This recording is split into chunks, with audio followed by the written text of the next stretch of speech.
Hey! Hello. I apparently was the only one who said hey, which is not what I expected. All right, How's everybody? let's play Barker's D&D 5th edition game. Yep, let's play. We're still waiting on Fox, as you can see on the bottom of your screen. There's an empty room filled with My Little Ponies and let's see, And also bass messy. guitar. God, that's a lot of My Little Ponies. Yeah, there's a bass guitar somewhere in the midst of the ponies. But we're here back with the Footprints of Unkea one-shot game part like 5. five. Yeah, for you Yeah, guys, part it's five. been a couple of actual videos, and we've been here the whole time, like more than 20 hours now. We basically just wait a week until we get to play again. Of course, the last two times I have not been able to play because of circumstances. So these guys have been here in this hangout for 3 weeks. In fact, we don't even have homes. We live on the web. We are digital beings. Yes, we're not humans. We're like the Tron guys, but instead of wearing the blue outfits all the time, it's like we wanted to change a little bit. I enjoyed the blue outfits, but apparently you were like, no, I don't like the blue outfits. Well, I like the because frisbees. they're right up. Yeah, you I like the frisbees. We all like the frisbees. I like the frisbees. Yeah. Yeah, who doesn't like the frisbees? Who doesn't like the motorcycles? Who doesn't like the weird sport, which is an actual real sport, with the weird cups? That's a real sport, actually. Oh my God, your hair is pink. Oh my God, look at that hair! Oh hell, Jesus! Did a flamingo shit on your head? Go ahead and say it, Fox. I don't think that would Why be is your hair pink? Why is your hair pink? because I thought that having it would be awesome, and I was right. I thought you were gonna say something about shrimp. Oh, yeah, it's I just eat a lot of shrimp. Nope. You done goofed, son. You've already failed. So when you were gone, it'd be pretty Did cool. Care Bear puke on your hair or something like that? It'd be pretty I cool. like it. Okay, then. I like it. I actually, I okay, like your hair, Fox. Solar was trying to say something there.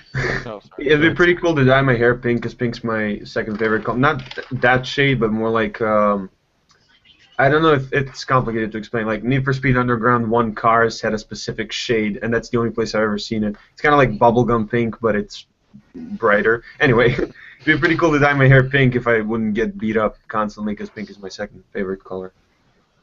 Is that an issue in Serbia? People getting beat up for wearing girly things. Yes. Huh. Note to What's your favorite self. color? Fuck Serbia. I don't know, I think pink is cool. It's mostly because I tend to think in a way that whatever people don't like is cool, and I should think in like I should be an outcast in whatever way I can. Basically, that's sort of where my mind goes. Just please don't be a hipster. Yeah, you need an iPhone and a beard. Okay, all right, gentlemen. Last we left off, the murder hobos, as you are going to call yourself, apparently, the murder hobos, have they discovered a lighthouse on the southeastern corner of an island, and in the basement of that lighthouse, Cassius uncovered a secret passage, and because number one, the players don't have high intelligence scores, and number two, because they've played Dungeons and Dragons before, emphasis on the dungeons, they just walked in. Why the hell not? Oh, come on. No, it's fun. Whoa. Hey, real quick question. Some Yes, are crazy. What's up, Did we Fox? ever find the body of that hobgoblin lady that we threw down here? Yes, she was Okay. on the floor the whole time. Okay. Yeah, dead. Like thought she everything was on the else in your wake. Oh, hey. You've heard our national anthem, haven't you? Nothing beats the hobo life, cutting people up with their hobo knife.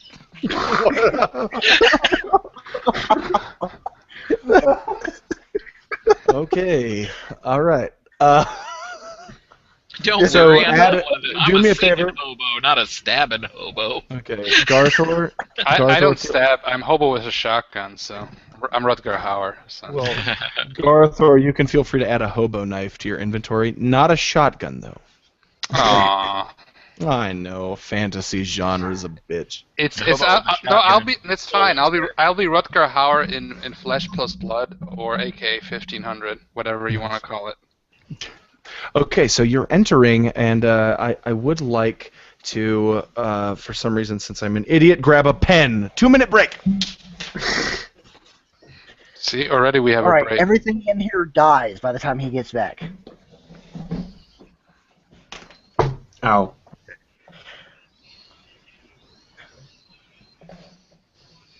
All right, Barker, I hate to tell you this, but in that time I activated a flurry of blows and killed everything that was hostile down here. Son of a bitch, Mitchell. Why? Give me a moment. You were gone. Okay. You didn't pause the game. I know, I didn't. I know. Okay, so what is your marching? Next time you should bring 15 pins.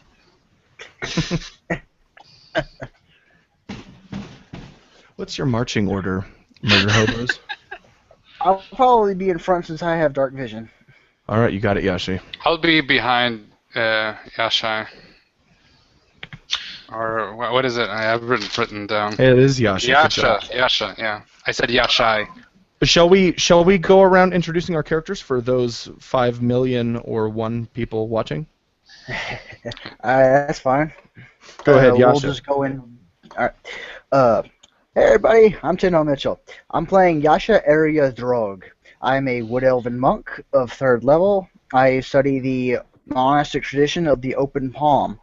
I don't look like a normal monk. I'm just really dressed in some baggy black clothing, and I'm really dexterous.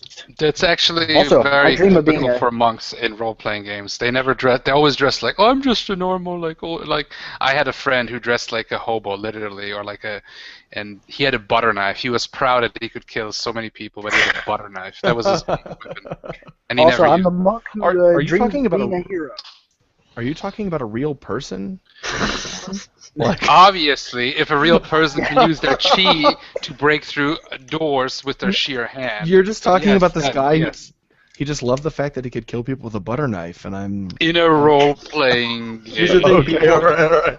Like, There are really? people If your who... strength is high enough. No, he didn't use the butter knife. He just said he would use only his hands. But they asked him, "Do you have any weapons?" Well, I have this butter knife. That's all he said.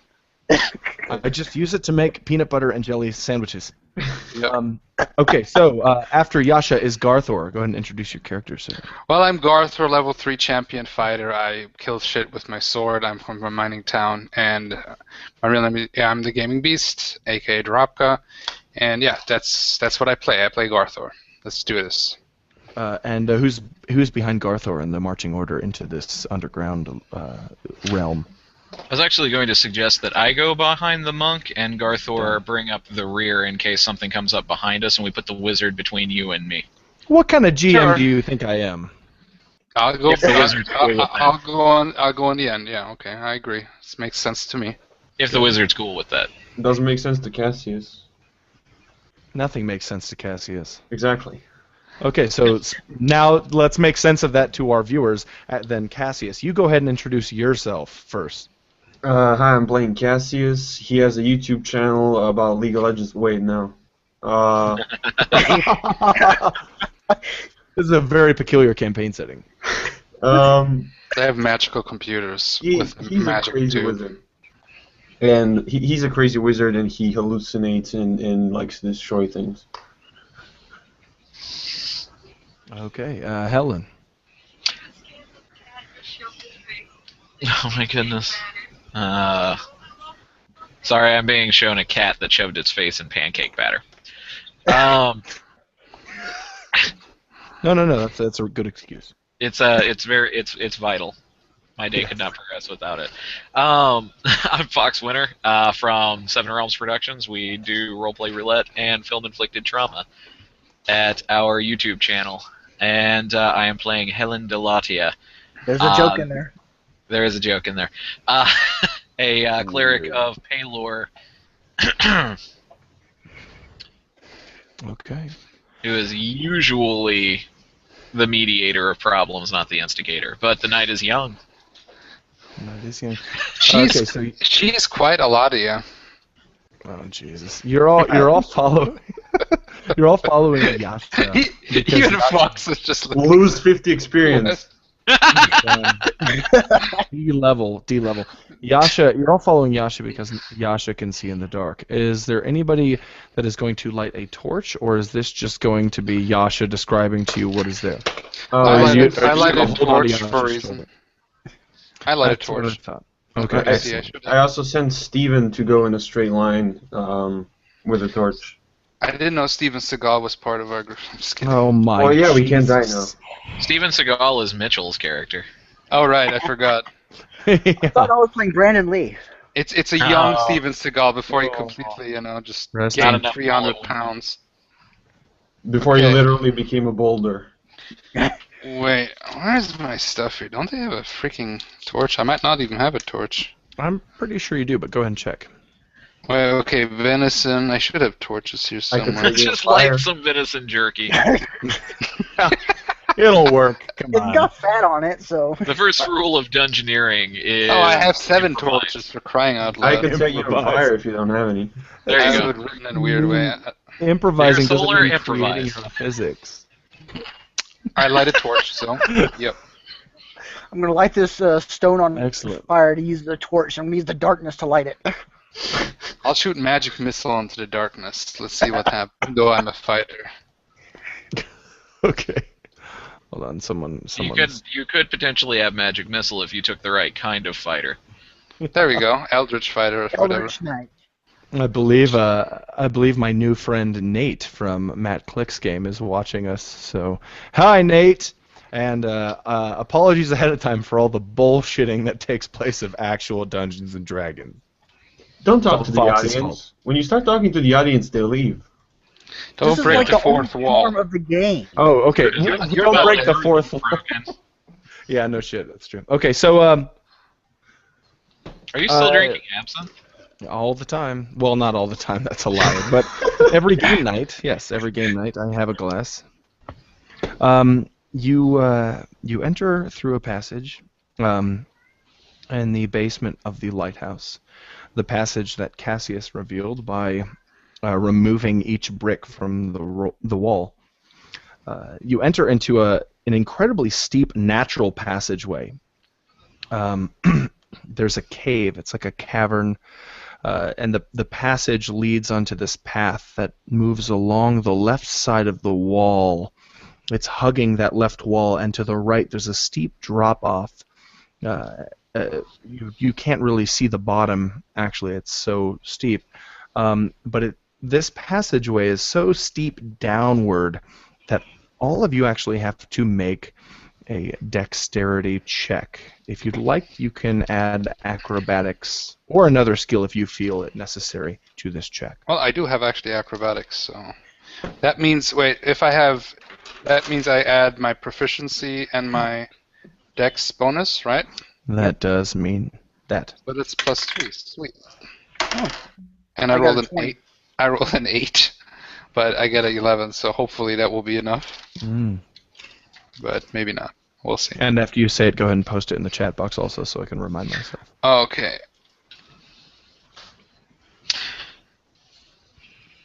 I have a 17 altogether. Excellent. So, Garthor, you might have some trouble coming down this ramp, this natural ramp. Not necessarily because you are not dexterous or not agile, but because this ramp is wet. There's water slowly dripping from the ceiling and puddling on the floor and streaming slowly down into this cavern. And you realize if you have a higher intelligence score that you must now be under the bit of water that is between the lighthouse and the mainland. If you remember, the lighthouse was on its own island. Right. So little droplets of water, and one hits Helen Delotia right in the face, and she kind of flashes back, and she sees it's broad daylight now, and she's in her village center, and she has just been spat on by her little brother, and her what she has always called priestess. Helen, you never knew her actual name, but you've always called her the priestess. And she's saying, "Oh, come on, Sammy. I wish you could just be as good as your sister." And she looks at you. There's some sort of argument, and Sammy says, "Why? Because she's so good. Because it's always Helen's so good. Helen's the best. Helen always does everything right. Helen knows right from wrong. Well, right from wrong isn't that simple." And then you come back into this cavern and maybe wipe the droplet of water off of your cheek. As soon as you do so, Helen, you see that as you come to the bottom of this ramp, it takes some time. There's probably honestly about 200 feet from the entrance to the bottom of the ramp, and now you're in this not very large but somewhat large room. Somewhat large room with stalactites and stalagmites around you, and where you can stand up straight. You see that on the left, against the wall, hanging on the wall, is a small one-man canoe. Okay. Oh, that's Helen. Oh, sorry. Yeah, sorry. You're not allowed to say "okay," Garthor. I'm just kidding. I'm You just- all see this. You all see this. I'm messing. You all see this one-man canoe hanging on the wall. And it's hanging in a way where the person would sit inside the canoe is actually butted up against the wall. So it's sideways. The bottom of the canoe is kind of jutting outward. Further ahead is more darkness of the cave, but it seems that path, which hasn't been treaded much, seems to have been treaded at least some over the past, I don't know, few years or so. That continues heading straight. I wonder if this is going to come out in the dwarf guy with that.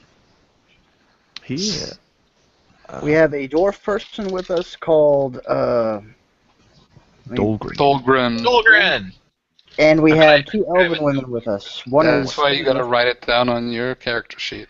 Go ahead, Mitchell. Explain to the fans what the Sorry, names I are. didn't. No, it's good.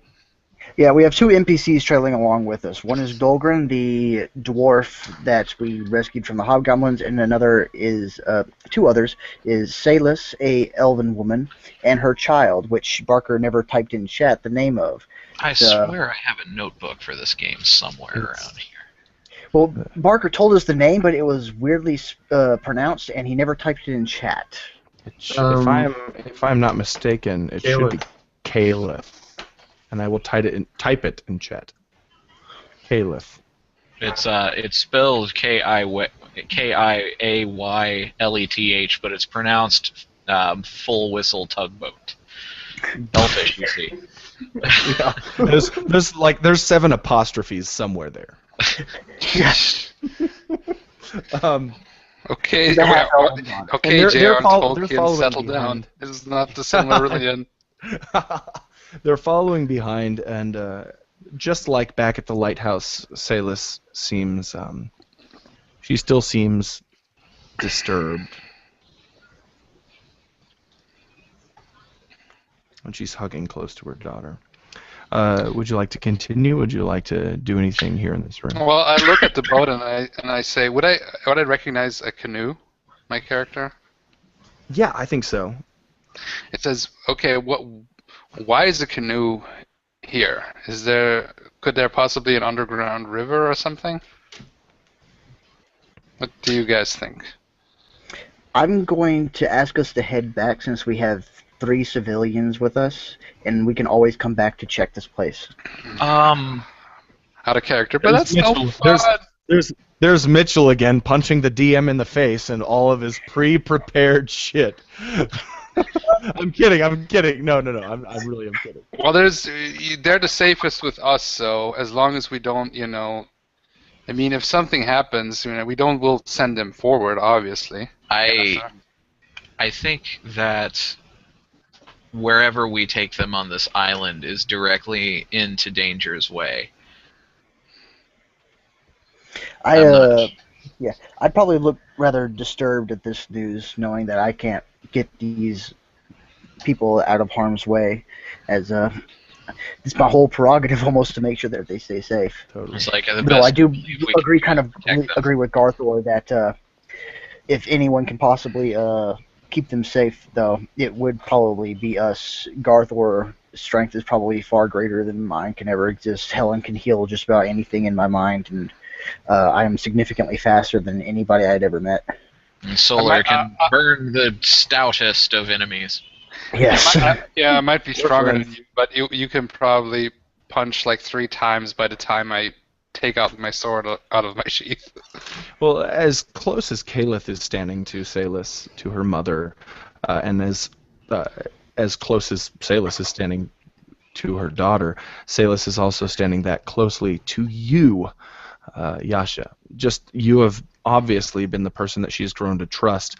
Her eyes, though, are on a lot of the time Helen. After her conversation with Helen at the lighthouse regarding Pelor and whether or not Pelor forgives the wicked. When you examine the canoe, Garthor, you see that there seems to be kind of a bag wedged inside of the canoe that is being held because the canoe is butted up against the wall. It's held inside there, kind of like a sack.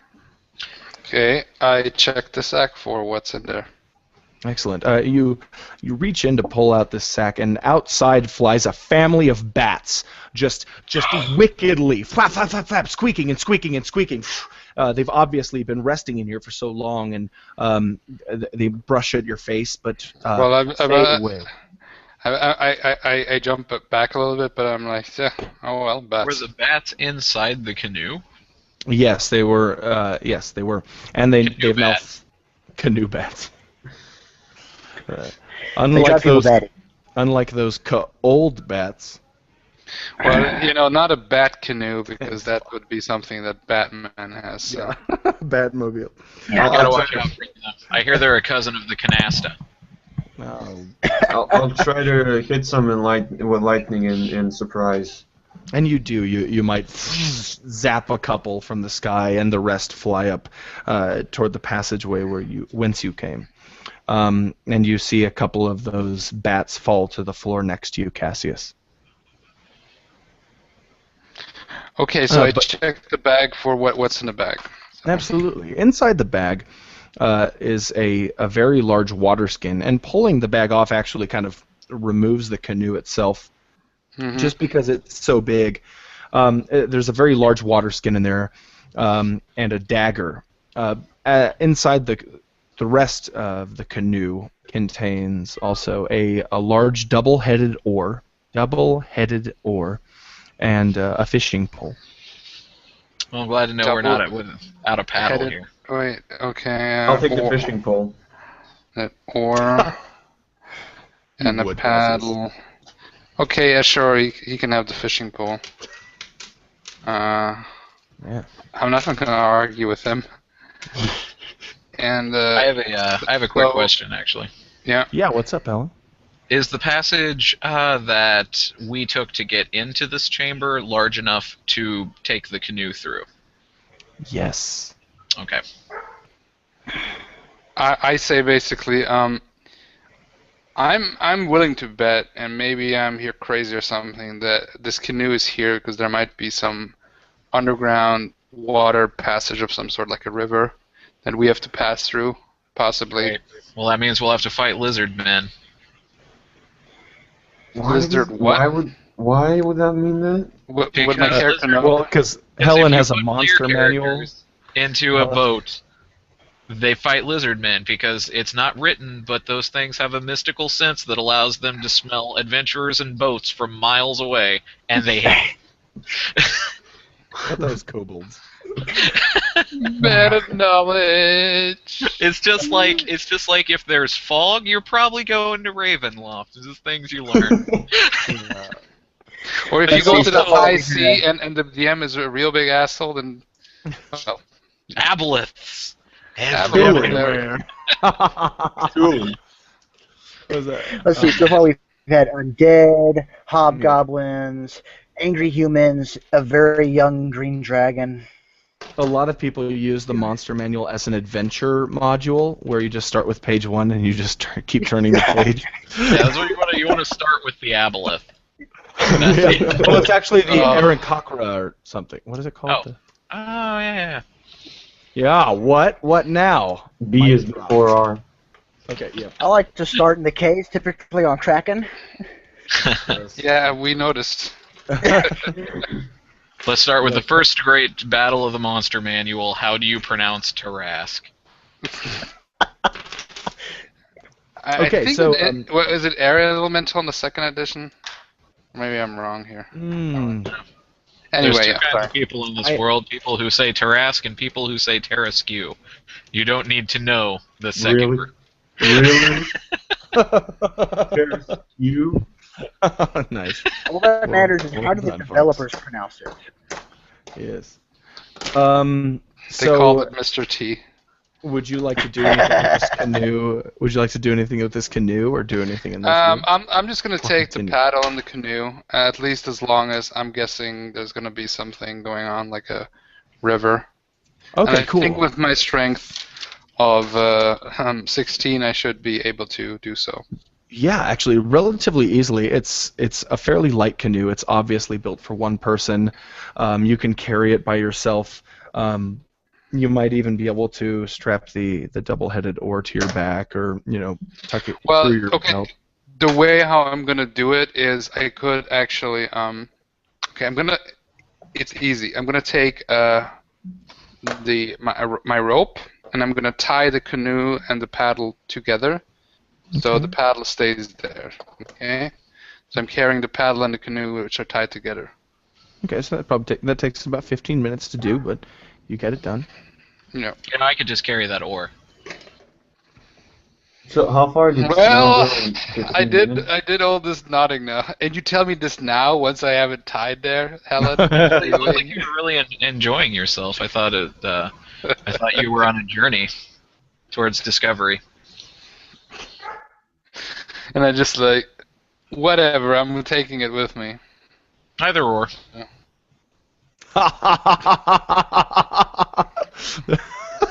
Was that? Did you mean to do that, Fox? Yes. Yes. Okay. yes. For about 5 minutes. That's what I thought. That's what I thought, and I was like, no, not fun. No. Okay.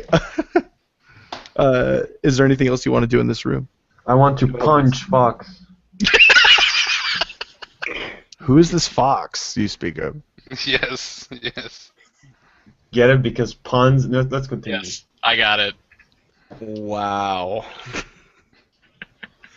Define continue. Maybe you should change your logo from Superman to the Punisher.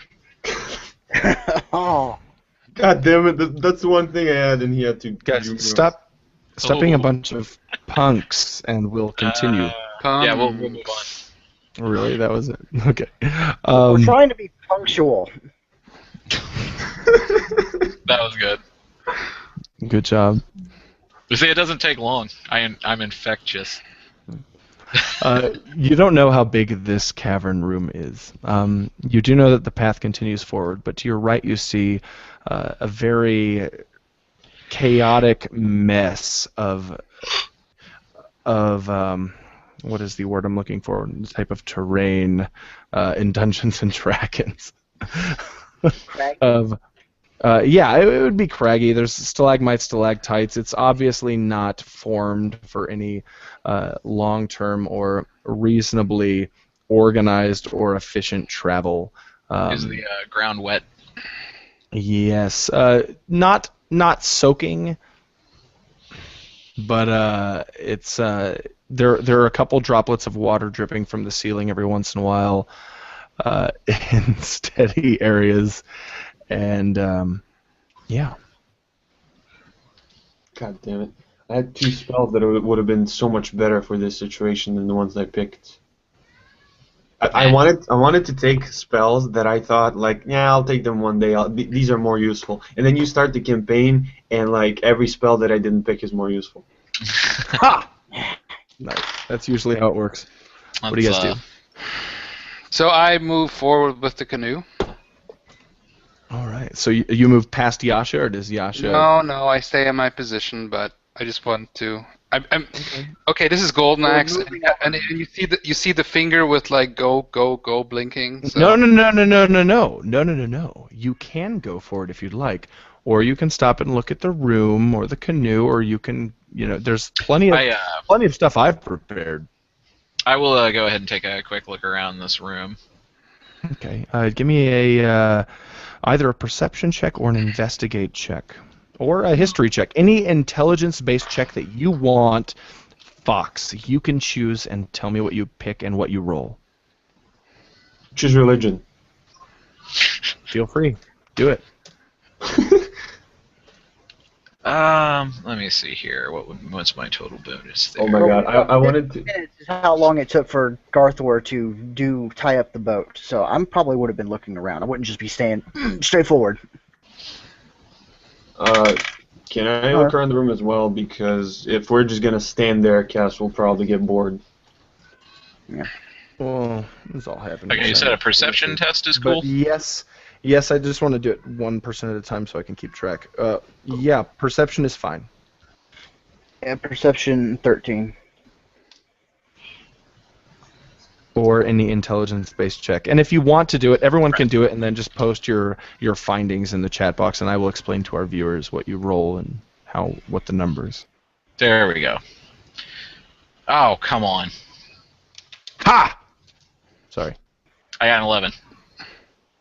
Okay. And I also need to know what type of roll you guys are rolling when you post it in the chat box. I know. Okay, I will investigate too after I'm done tying the oar to the boat, and I will use. I'll just use my I don't have any bonuses, so I'm just going to use a normal roll, and I rolled a 15. Okay. Arcana is applicable. Are you Solar? serious? Yes, it is. No, I mean like acclippable. What? Acclippable. So let's see how much damage your character takes right now, Solar. Okay, so Fox, you notice that there's some sort of wispy, dull gray in the wall behind where the oar was. Excuse me, where the canoe was hung. There's just a wispy gray that in and out of the wall, it's just colored the wall in a certain fashion. There's definitely a different type of stone there. I would say that Solar, Cassius, you begin to sense something strange. It's something, of course, you've sensed it since the shipwreck. You've sensed this magical energy surrounding you. And you've determined that it's coming from your companions. But now there's a different sort of magical energy, and it's coming from. You cannot determine its direction, but you can determine that there's some sort of magical properties, something magical, arcane happening around you. Mitchell Grubbs. You see that there's some sort of natural ramp now heading upward in front of you with that. And you also see what Helen sees, the wispy gray stone embedded into the wall. And I do not see a roll from Garthor. What was yours again? Mine was 15. Wait, I haven't posted mine, so it was just a normal roll. I don't have any bonuses, so normal intelligence check. Yeah, I have 11 intelligence, so I get a +0, so nothing. Okay. Perhaps Helen will, I don't know, point out the coloration in the wall to you. Yeah, I totally will. I'll just be like, this looks strange. Garthor, you nice. You go and push on it, and push on it. Nothing happens. It's all along the walls. Garthor, you recognize this as a vein of some variety. Okay, so I say to the others, this is a vein of ore. I'm familiar with this. I cannot yet say what ore. I wish I had a pickaxe with me. Don't we have a crowbar Let me see. and a hammer? This is the one time where you actually need this. The shit it's on the, the random shit table. the pickaxe thing, you know, it's like it's there, but like when I'm gonna use this, and I'm like, well, now I guess. Because maybe it's not a great idea for us to do that. Hit the wall with a pickaxe in a chamber in a cave that's underneath the ocean, You do have a point there, Alan. where we don't know who is further down, who or what might be further down that way, and would hear such a thing. Oh, Well, Garthol. anyway, Well, this is let's work. go this way. But yeah, Sorry, yeah, what was Barker? that? We're sorry again. One more. No, say that, please. I didn't mean to interrupt you. Sorry. Well, I just said, okay, well, you have a point there, so let's leave it alone. Let's just move further, I guess. I guess we won't strap this over to your canoe. While that was happening, Cass will be trying to cast like the basic damaging cantrip out the hallway or whatever it is at the end and the entrance at the exit and entrance to this room to see if his magic is affected in any way. Which would be the lightning. Okay, and describe that one more time for me. Cass will be throwing some lightnings out the two entrances to the room to see if his magic is affected in any way. I like that. Hey, we shouldn't do the pickaxe. We never know who could hear us.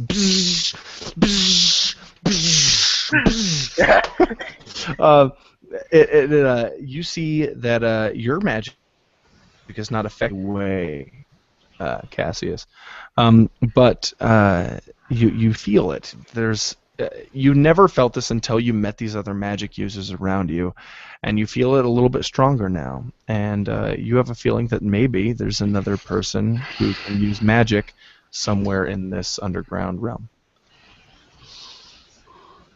Interesting. So Garthor has charged forward, right? He started moving forward with his canoe. Well, there's nothing here to find, so we're kind of wasting time. No, there's I showed them the path I found. I was like, hey, there's a path up this way. Might as well head this way.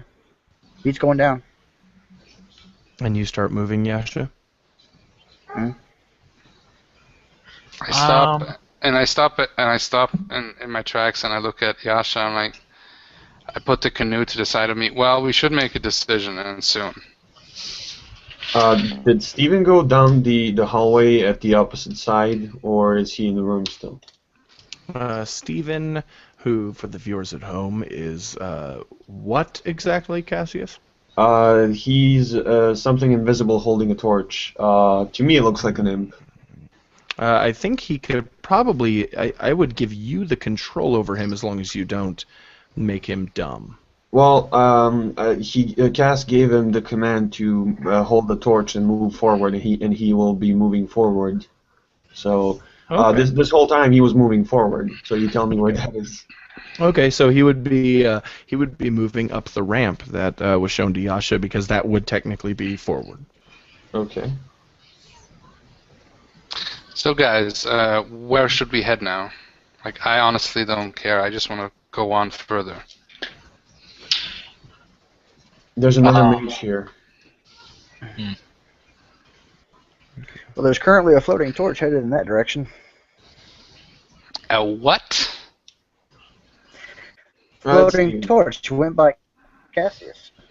Oh, that's not foreboding or weird. Cassius, what kind of shenanigans have you done again? That's Steven. Just let him do his thing. Steven the floater? That's all the explanation I need.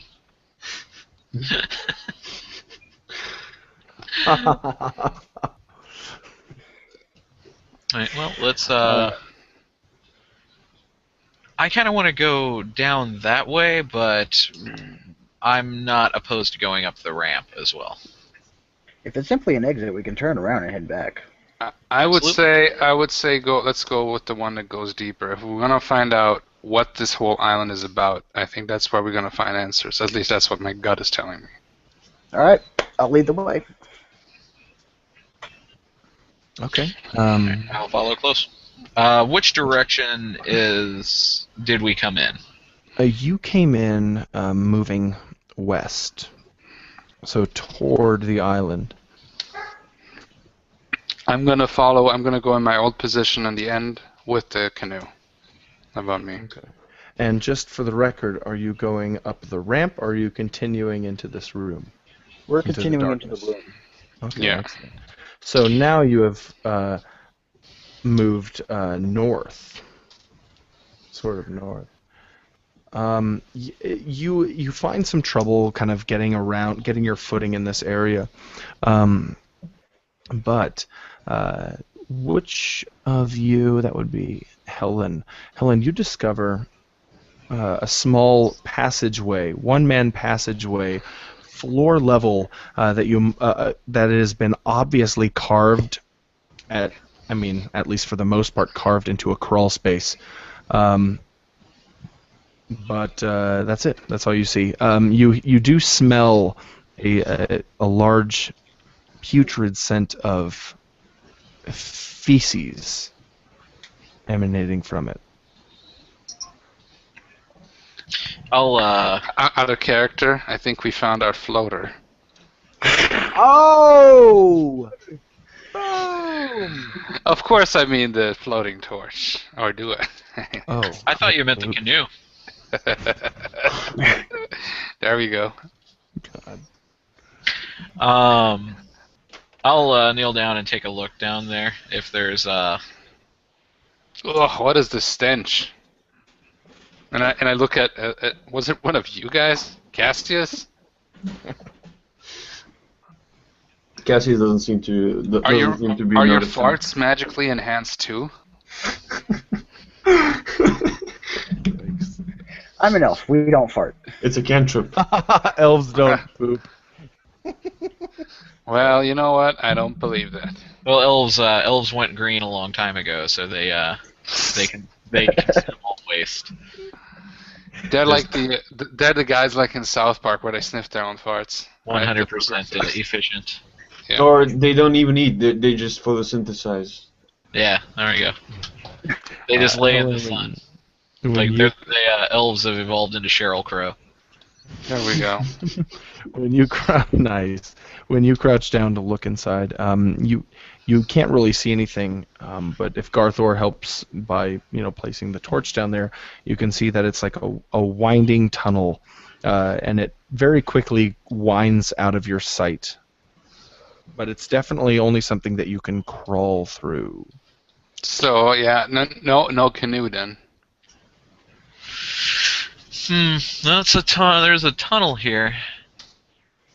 Something somewhere smells like bathrooms.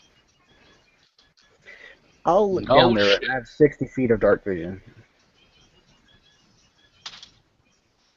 So what are we gonna do? The question is whether or not we want to find out what's at the end of this tunnel. I'm not going in there.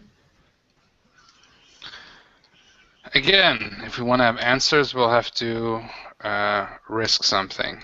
So I put down the canoe, and I'm like, I don't know. We could either go that way, or we could go back up the ramp. Dang, are you sure you want to leave the canoe laying around? This is a hobgoblin neighborhood. Hobgoblin? Well, it could be. The smell does indicate something like that. Well, didn't we fight hobgoblins before we came down here? We did. Who knows what could be here? Well, we don't want to come back and find the canoe up on cinder blocks. Wait, where you people have Bear Grylls? I'm just getting glared at by Parker. Oh my god. The smell indicates hobgoblins. Yes, quite so. This is the lower level Bronx area Whoa! of the cave. Let's not give this a real world contact. Okay, sorry, this is the Moriarty, New Mexico area. You see a couple Okay, so hobgoblins what do you hanging guys do? around, they have a hand crossbow stuffed down their pants, and another one's constantly flipping a dagger. What do you guys do? I Cassius look will down the start moving cave to see if I forward. can see anything with my dark vision. You can see that it is a natural formation, but special care has gone into it, maybe expanding its width in order to allow for a normal-sized, a medium-sized person, a medium-sized being to pass through. So, I'm Well, sorry, I'm now imagining the hobgoblins wearing like Victorian outfits, flipping the little dagger. Like one of them, like, "Thou comest to the wrong neighborhood, fellows." I'm imagining like a society where it's like, you know, you have goblins and then you have hobgoblins and stuff like that. But anyway, I don't know where I was going with that, so I'll stop. I'm sorry, what were you saying, Solar? I can. No, go first. It's okay. I turn to you guys. Do you prefer if I scout ahead? I can easily do that. You can if you want, but it's my idea, so I'm willing to. I'm willing to do it. I don't see well in the dark, though. Do I have? Hold on. Let me see if I'm not smart. I have light. I cast light. but I look at Helen Nice. and I'm saying, well, but Yasha, he can see into the dark without I have light, though. getting any attention. Well, the light will. Yeah, that's true. I mean, if there are hobgoblins and they see the light, that's like a big freaking target on your ass. Yeah. So. Well, that's not where I'm casting it, but. It is a it's a colloquialism from where I come. Yeah. That's entirely up to you. Like I said, I'm willing to go first. I'm willing to put the risk in. But I'll do it. I'll head first, and I'm gonna be as stealthy as possible. Barker, do you need me to roll a For stealth check? all we know, it's going to the hobgoblin toilet. So Yeah. from the smell Yeah. indicating. Wait, are you people going into the small tunnel? The small the passage? Yasha is gonna scout ahead, and then he's gonna tell us Yes. what is there, and then we decide what we do. In You know, the thing that smells like shit. shit. Yes. Well, that's not a good idea. Says Cassius. I recall you saying that you refused to go in there. I don't fault you for that refusal. So I do kind of turn to Helen and say, "Do you happen to have any perfume on you?" I do actually. I tear off a small bit of the cloth on my leg and ask you if you can put some on the cloth so I can wrap it around my face. Nice. Oh, the elf is wearing perfume. I will Maybe in this situation, maybe it's a good idea. And that's it. That's gonna say. Yeah. Oh, I know you've actually got it. Yeah. right. It's a real thing. Might I give some insight as to what's going on in Cassius's head right now? Yeah, go ahead. Fine. So since You were the GM and had authority.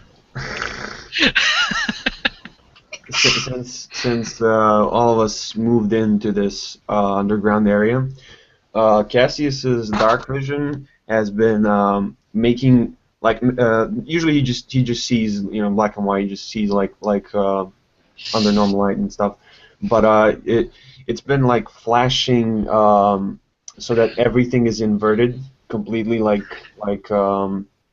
inverted colors and inverted light and all that.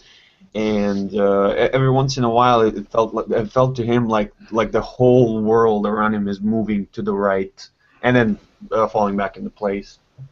And every time you stand somewhere around for a minute and talk, he's getting really anxious because he can't really focus, and everything is weird to him right now.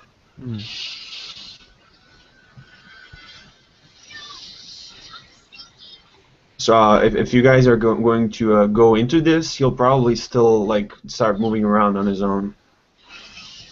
'Cause you can tell he's pretty anxious, impatient.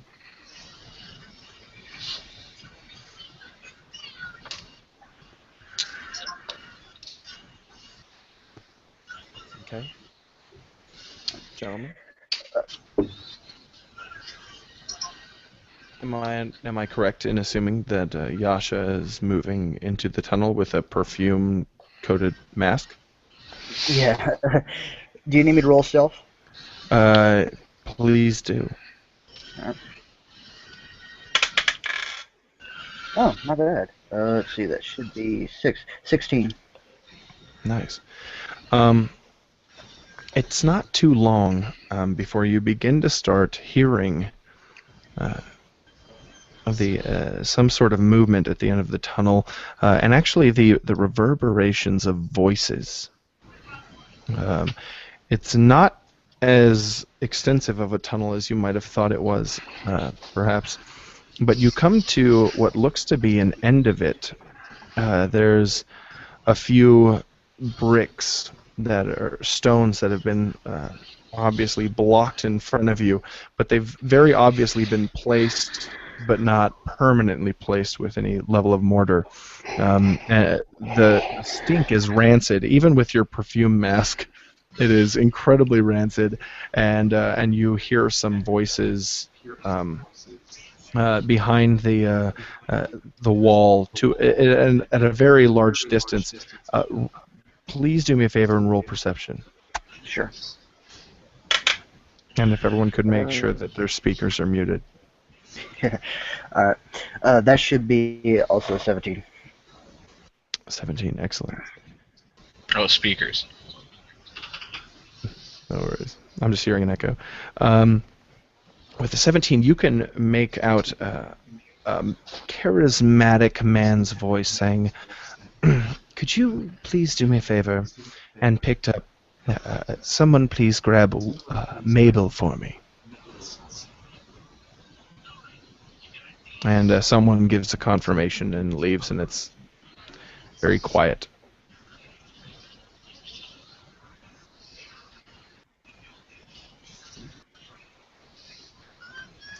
I'd probably stay quiet, try to listen in a little bit deeper, approach a little bit more. Try not to touch the rocks, though, as they're obviously loose.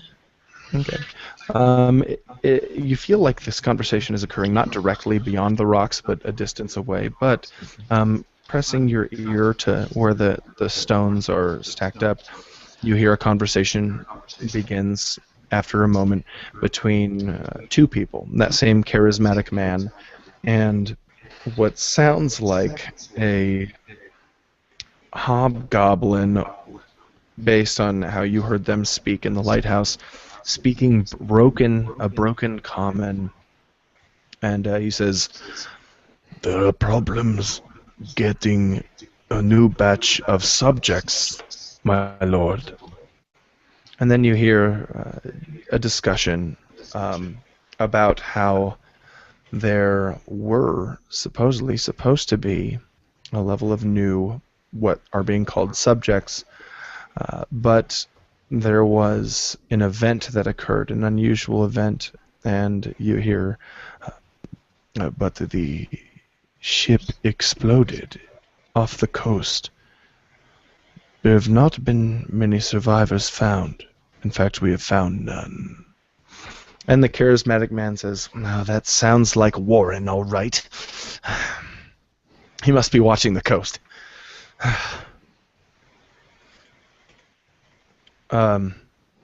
Also, there's another conversation. The conversation continues, rather. He says, the hobgoblin says, "Also, it appears as if our dwarven friend is becoming an and the charismatic man says, unreliable vessel.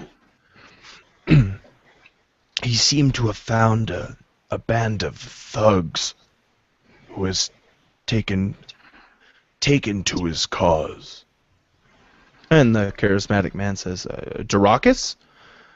"I'm afraid not, my lord.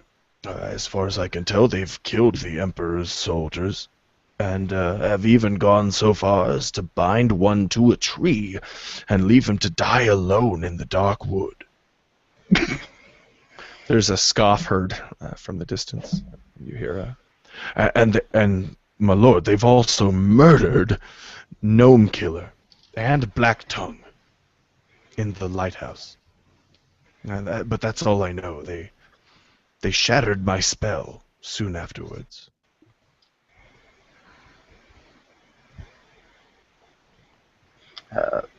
I'm probably going to listen closely for another minute to see if they continue their conversation. But if they don't, I'll probably try to slowly back up on all fours, try to before I'm at least like 20 feet away before I start picking up speed a little bit. Excellent. You hear one more sentence in which the charismatic man will say, I will commence in a communication ritual with Vecna at once. We will need his guidance.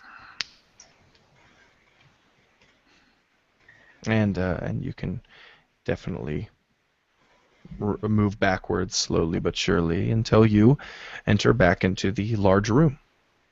All right. Out of character, I'm so excited. Just hearing Vecna, that's whatever happens, that's gonna be awesome. Shut your damn mouth, son. No, I love it. Thank you. Good. Apology. I'll wait for Fox to get back.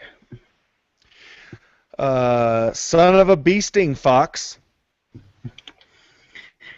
Well, if he's going to do that, I might go see if my dinner's ready. It should be done. Yeah, let's do a 1 minute break so I can grab a snack, and I'll be right back. But only see 1 you guys minute. in a minute.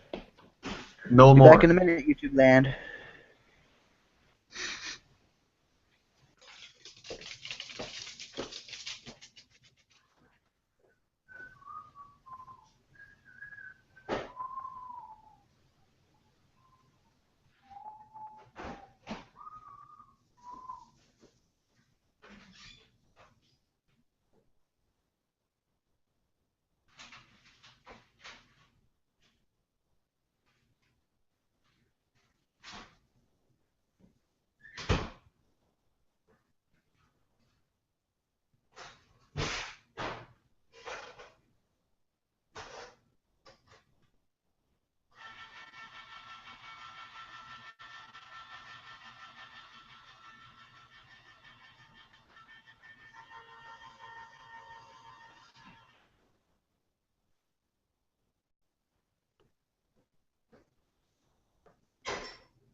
I'm back.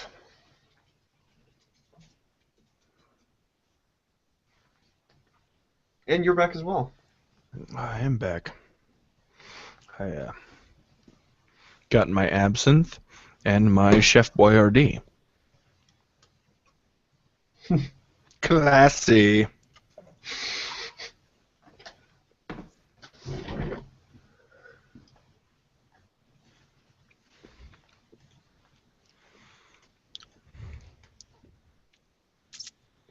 Hello, folks. Sorry about that. No worries. We're taking a 1 minute break. Ah. I'll forgive you this time. I had to get some Chef Boyardee ravioli in order to go with my absinthe. Probably. Shut up! I'm drinking absinthe. I'm allowed to say ravioli. Good point.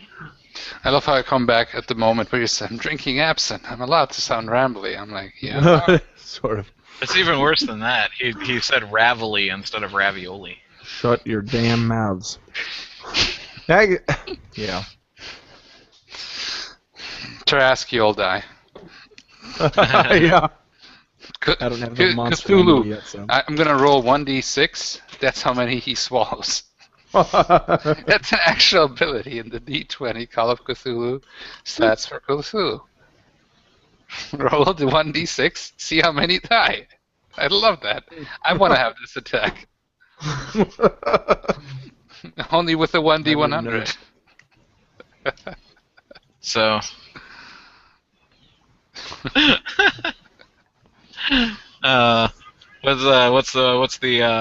What's the brand of the Ravelli you're eating?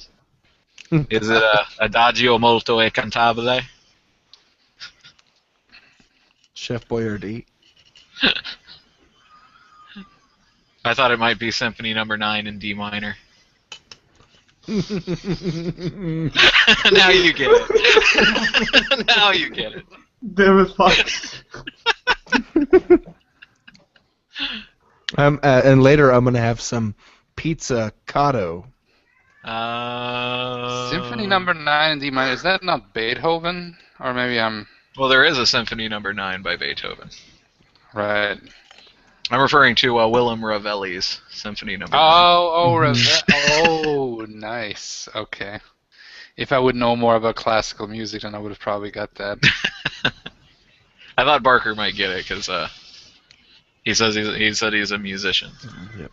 Well. Right. Oh, by the way, if anyone has time, I think you guys are like Barker's like 7 hours or 8 hours behind me, I think. So like to calculate the time difference, if anyone has time, Thursday somewhere afternoon. I'm not sure exactly when it would be for each of you, but I still have a spot in my campaign. Rad. There's not a lot of chance that I will have the time to join a new campaign right now. Just because of the number of games that I'm already in, and trying to get Seven Realms back on track because I've been super lazy, and I have homework. Yeah, if there's an issue with me, it's definitely going to be school. Just because I already have 2 games, but I will try to do that Solar because I want to play. Yeah, I'm in too many games already, and I think there's a good chance I'll have a new job in October, and then I might need to actually even trim the games that I'm in now, but I hope not. So. Barker, is your time zone EST? No, I'm in MST, so I am actually. It is 6 p.m. here now. It is 8 p.m. EST currently. Yeah. Wait, it's 6 p.m. or 8 p.m.? It's 7:47 p.m. in Eastern Standard Time. Yeah, that's what I meant. Sorry. Solar and then the 2 hours before that. The one-shot group has been doing really well. I would post like a kind of an advertisement for your game there and on the RPG Brigade. I prefer to have like players I know, unless someone sounds really cool and I'd like to see them play and stuff.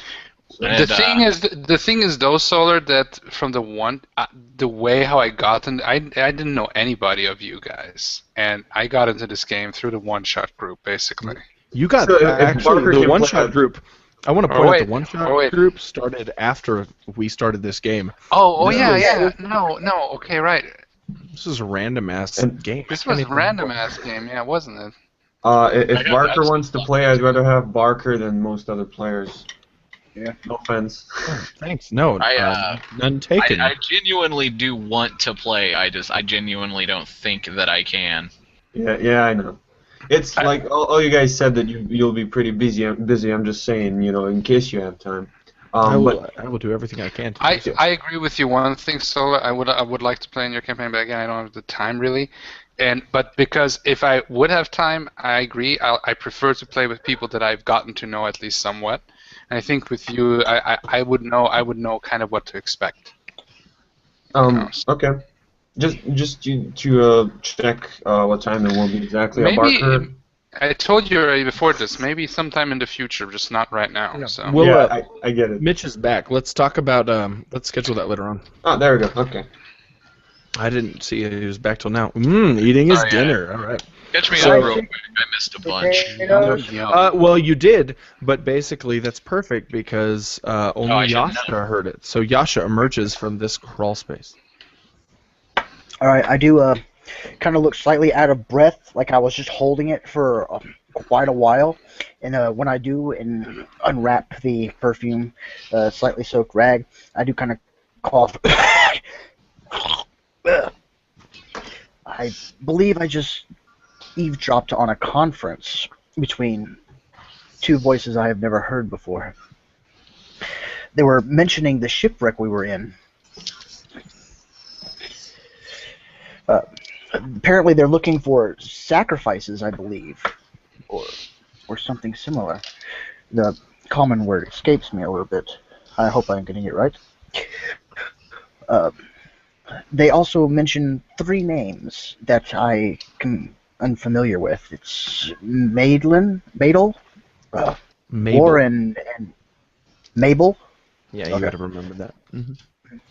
Mabel, Warren, and something called a Vecna.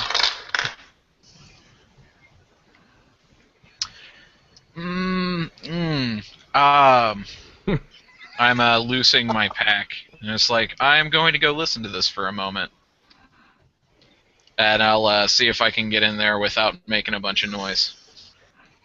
They have finished. I do believe they have left. I spent a minute no. waiting for them to continue talking. Okay. I do also kind of motion for Helen to approach more, as well as Glarthor. Yeah, I approach. They also had mentioned about our dwarven friend here, Dolgren, about us joining his cause. They also know that we are on this island and that we were in the lighthouse, that they had been spying on us magically. What did they say about me? What? You said they mentioned Dolgrin. That's me. Yeah, what is this cause? I would have motioned for only the party, not Dolgren, if I was going to be told. Okay. Yeah. So you are okay. I got an 11 altogether. Okay. You and your religion check. I recognize Vecna. Yes, you do recognize Vecna as a good friend of Pelor's. Really, they go bowling on Tuesdays. Yeah, good chums. They play Quidditch. Same Quidditch team for a long time. They're like Vecna- Fred and Barney of the D&D pantheon. So. Oh god. Yeah. Look, for a moment there, Helen, you're back in your town center. You're back in your outdoor school, and the priestess is teaching you about good and evil. And basically, you have come to learn good and evil as 2 separate words. And for the word good, you've synonymized that with Pelor. And for the word evil, you have synonymized that with Vecna. Do I even have to make a check for knowing who Vecna is, by the way? Probably. It would be a religion check. If anyone wants to make it.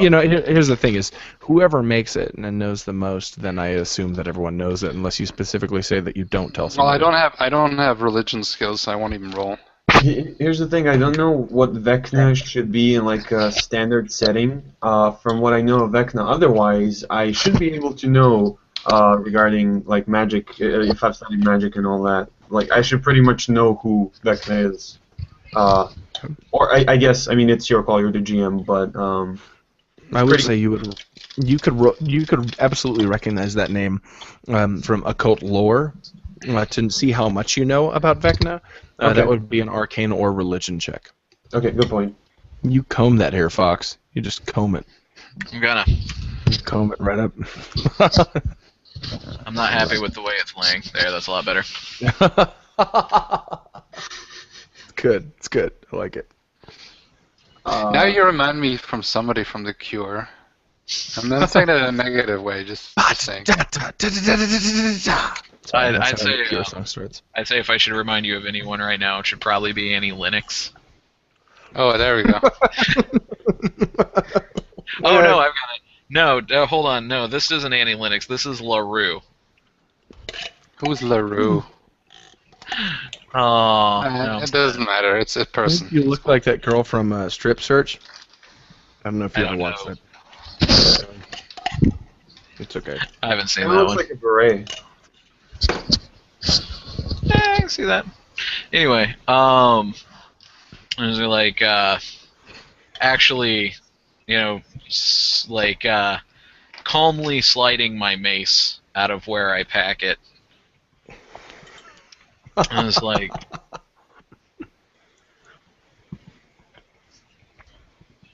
So, I'm sorry.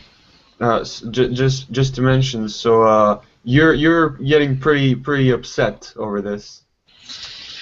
Try not to let it show.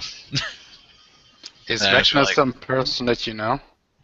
Vecna is a god of evil, Oh.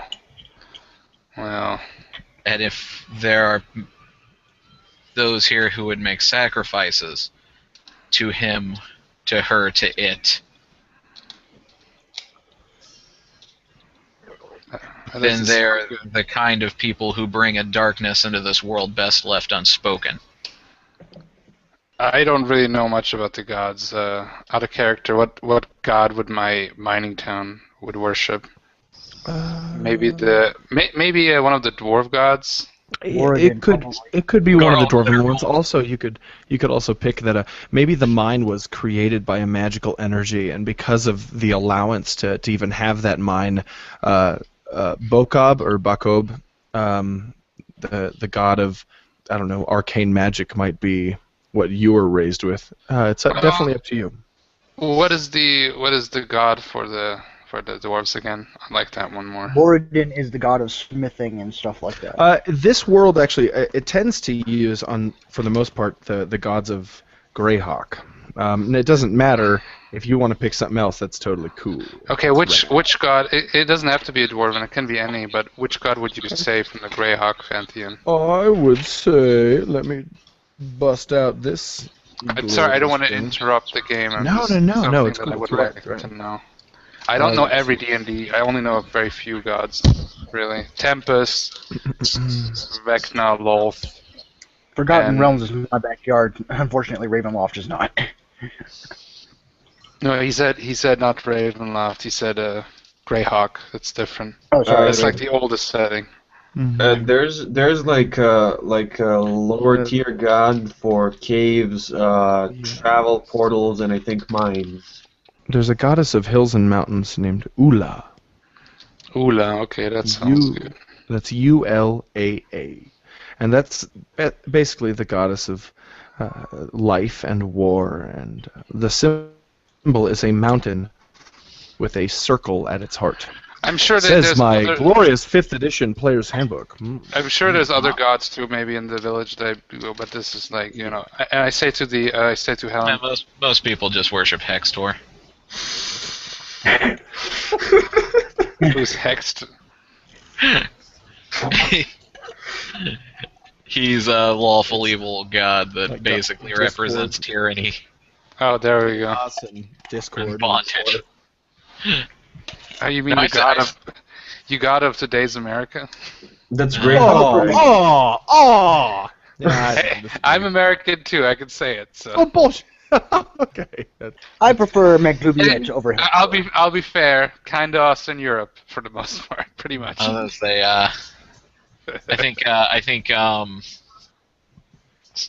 What, Fox? What do you think? I don't know. I can't remember. I can't remember the name of the halfling god. Whoever the god of Kender is, that's modern America. Oh God, Kender don't can't exist. can't keep our They're fingers like- in people's pockets. They're like episode 2 of the Star Wars realm. That Kender never happened. And Dragonborn did. Dragonborn are awesome though. I'd rather have a Dragonborn than a Kender. I don't have such a big issue with Dragonborn. I mean, I can see what people have a problem with, but it's like, so what's the big deal? They had already a dragon race in Dragonlance, and that setting is like 30 years old. It's Dragonlance though. It's not Forgotten Realms. Like in Forgotten Realms, they just fucking appear. Forgotten Realms is the perfect setting. It's not perfect, but it's established. You can just throw shit in. Yeah. I don't know. I think, For me, it's just a setting. I don't have this nostalgia man. for it. So That's the perfect deity for them. Billy Bobog. Nice. I think the god of the capitalist society is Dollar Ore. So I rolled a 9. Do I know anything about Vecna besides the name? Just the name. So and I say to Helen, well, the only god I know that was our town goddess was Ula, but other than that, I never went to Sunday school, so. If such a thing exists in this world, I hope. Yeah, I think. I was well, like, somebody's doing the idea. if such things are happening here, then I have to find them. And I don't expect that everyone should have to follow me. Well, if you're saying this Vecna, or I don't even want to say the name, this evil god, He who should not be named. okay, if they do this ritual to bring in something that will be bad for the entire world, then I think we should be motivated to help you. So at least I am. If they have captives, they're going to do something awful to them. That's the other thing. So Like, at least I'm not a very religious person, but I do believe the gods do have a hand in the world. So, and in a more practical, pragmatic sense, these people are gonna be sacrificed for something, and I'm they have no putting my choice for. pack back on as he's talking. Here's the thing, out of character, I think the guys were talking about me, not Dahlgren. Because they were talking about magic and Vecna and stuff.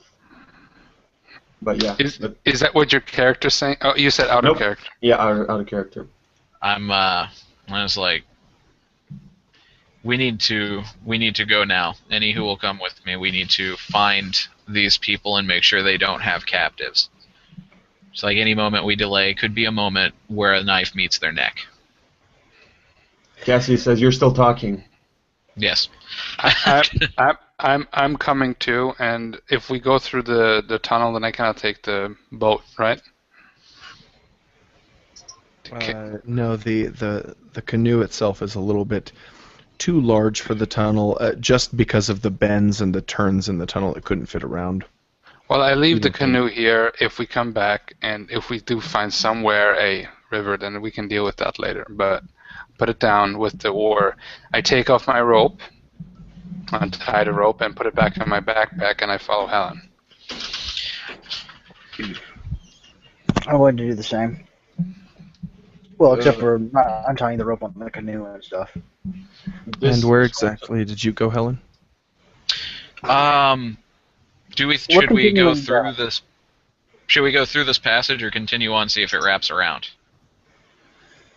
Well, there's only one way to go forward and back, and then there was the side passage I had just come out of.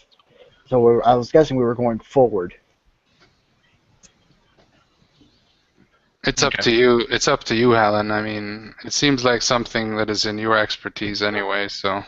Well, we'll try forward. If it doesn't begin to bend back or send passages off that way, we need to take the tunnel because we need to follow them as quickly as possible. Okay, I'm going to be again on the back of the group. Okay, excellent. Just for some more insight, this whole time Cassius was, waiting for you. Cassius was basically walking around in a circle and shifting his eyes over the walls. He sees, like, every once in a while he sees claws rip, like, from the other side of the walls and tear a hole of light in the wall, and he hears a screeching noise, and then it disappears.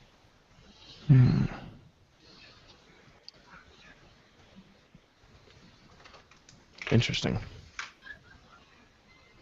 He kind of seems paranoid right now. Cool.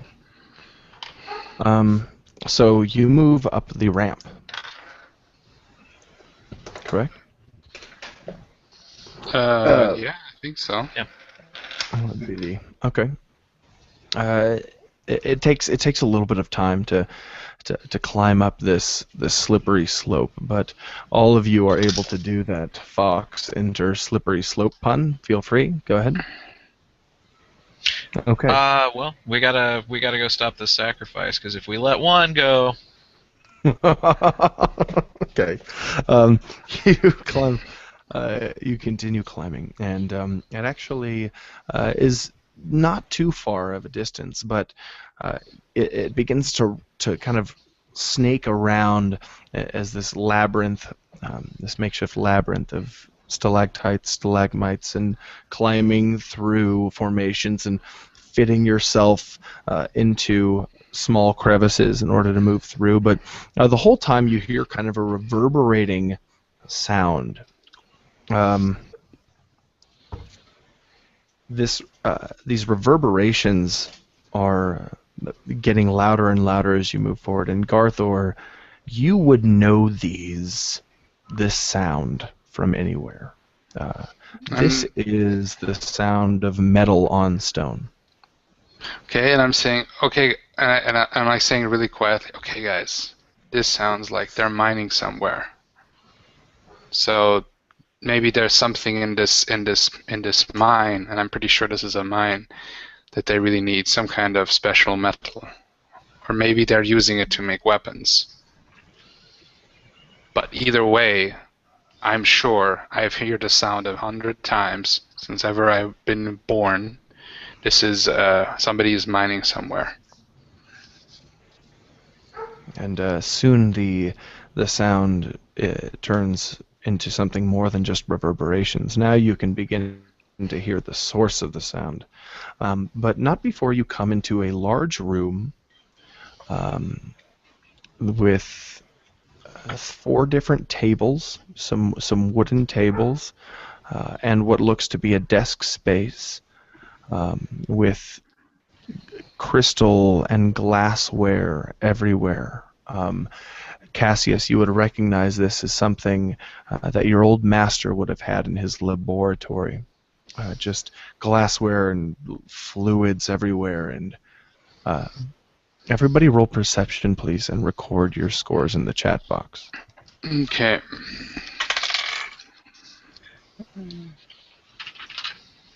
Perception. I know I'm always asking this, but if you don't have, that's like a skill, right? Oh yeah, I'm sorry. It's you would roll a wisdom check. I apologize. 5th edition. You would roll a wisdom check, and if you have proficiency in okay, I don't have. So I have wisdom then you would add your 12. +2. I get a +1 because I have 12 wisdom.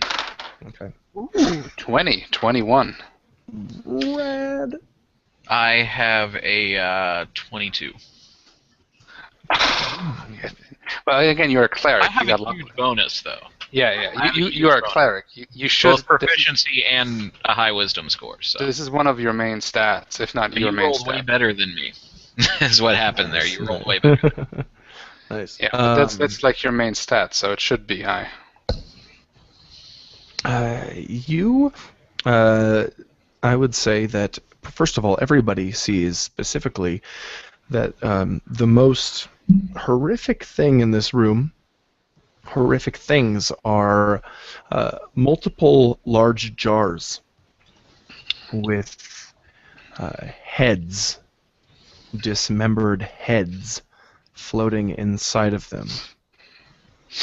And I'm like, sorry. No, go ahead, Garthor. I wanted to react. Just I'm like, what kind of witchcraft is this? Some ungodly thing, or maybe the wrong god? Not quite sure here.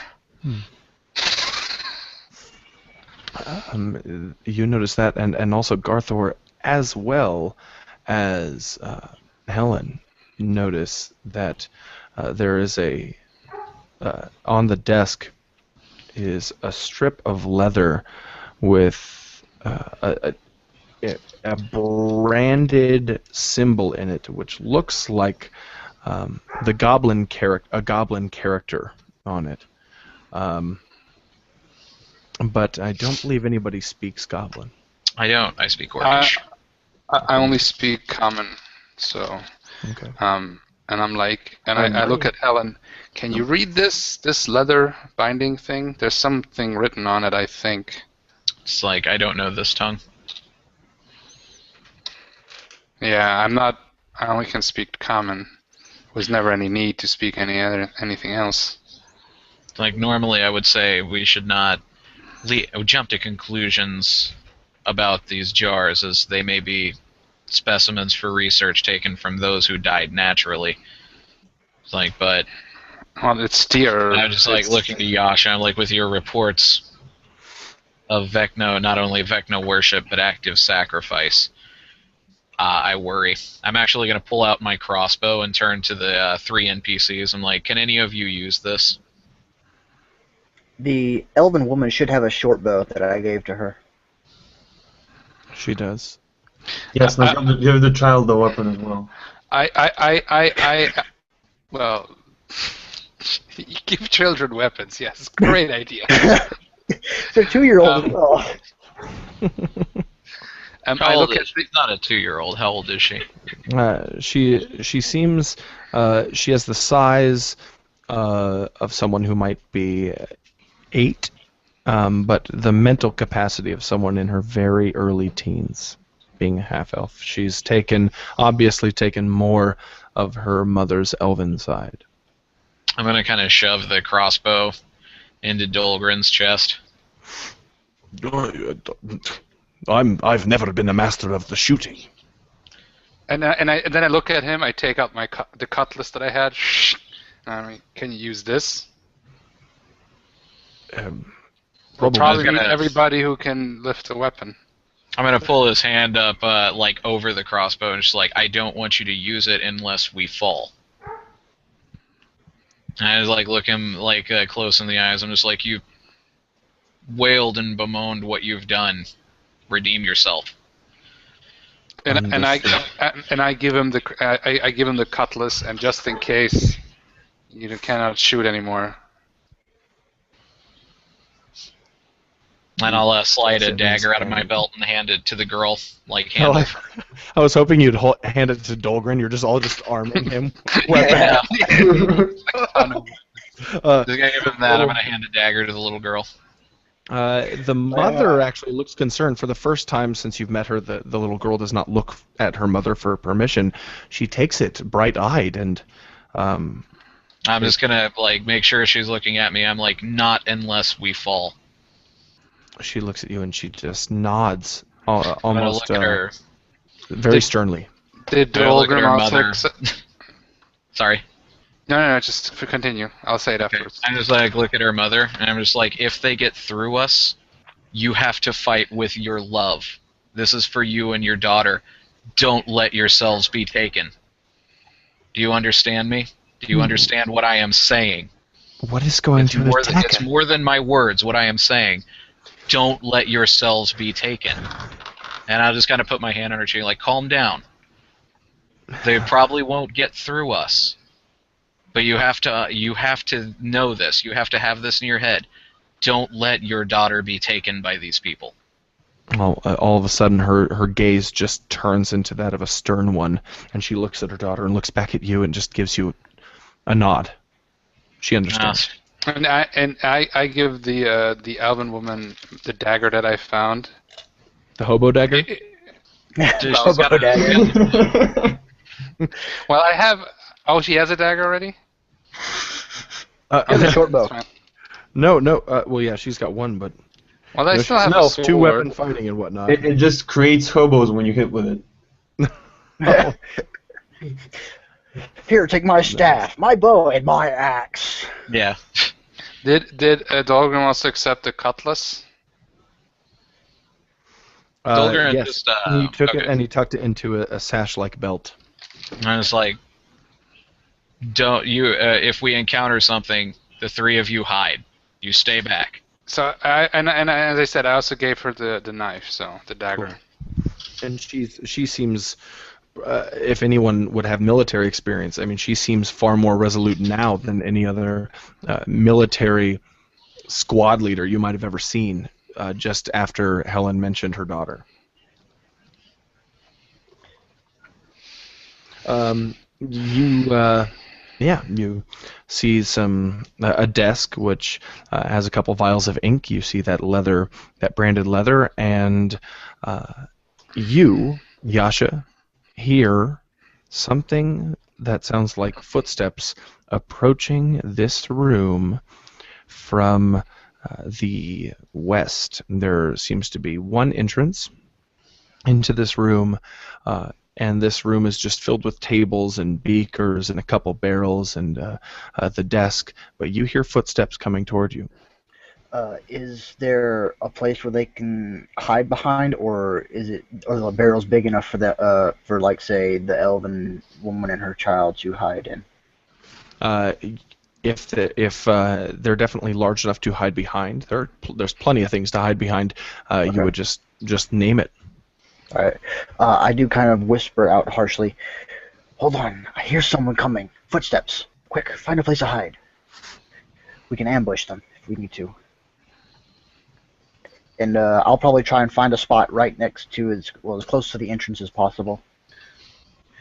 Okay. I'll probably point the elven woman and her child and stuff towards the barrels since they look to be the most sturdy. Okay. And they move forward and they hide behind them. What about the rest of you?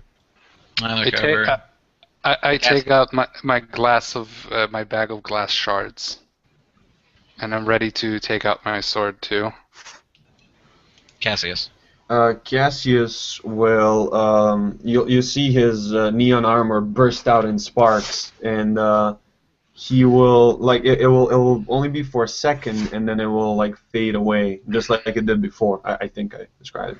And he will look around trying to find a place to hide, but he seems slightly out of it. Okay. Everybody who's hiding would be Cassius is sort of hiding. Helen is hiding, and Yash is hiding in an alcove near the entrance. I am not going to be hiding. Okay. I'm not gonna be hiding either. I don't think so. Strap, pull out the sword. You hear a low frequency whistling as this hobgoblin wearing what may have used to be black robes, which are now a charcoal color, enters the room and sees you, Garthor. First, as I had the bag ready, so I open up the bag and I swing the bag with the opening towards his face, so the glass shards come out into his face. So it awesome. And blind him. Excellent. Do me a favor and roll either a dexterity or strength attack. Okay. Since my strength is higher, I'll definitely roll strength. Hey, Jesse. Yeah. I rolled an 11 plus 3. That's my strength bonus. That's a 14. Okay, awesome. Yes, glass shards just tear through his rustic-colored face, his orange face, and this goopy blood drips out, and he just begins to yelp. Okay. Can I come out from the alcove behind him and try and either knock him out or ram his head into the side of the wall to knock him out, so he doesn't scream as much? Sure. Right when he begins, go ahead and roll your attack. It would be a strength check to grapple him or tackle him into a wall. Well, typically, is he in front of me so I can strike him in the back of the head with my leg, or am I going to have to spin around the wall? No, you know what? He is actually in front of you, and most of his back is toward you. Okay.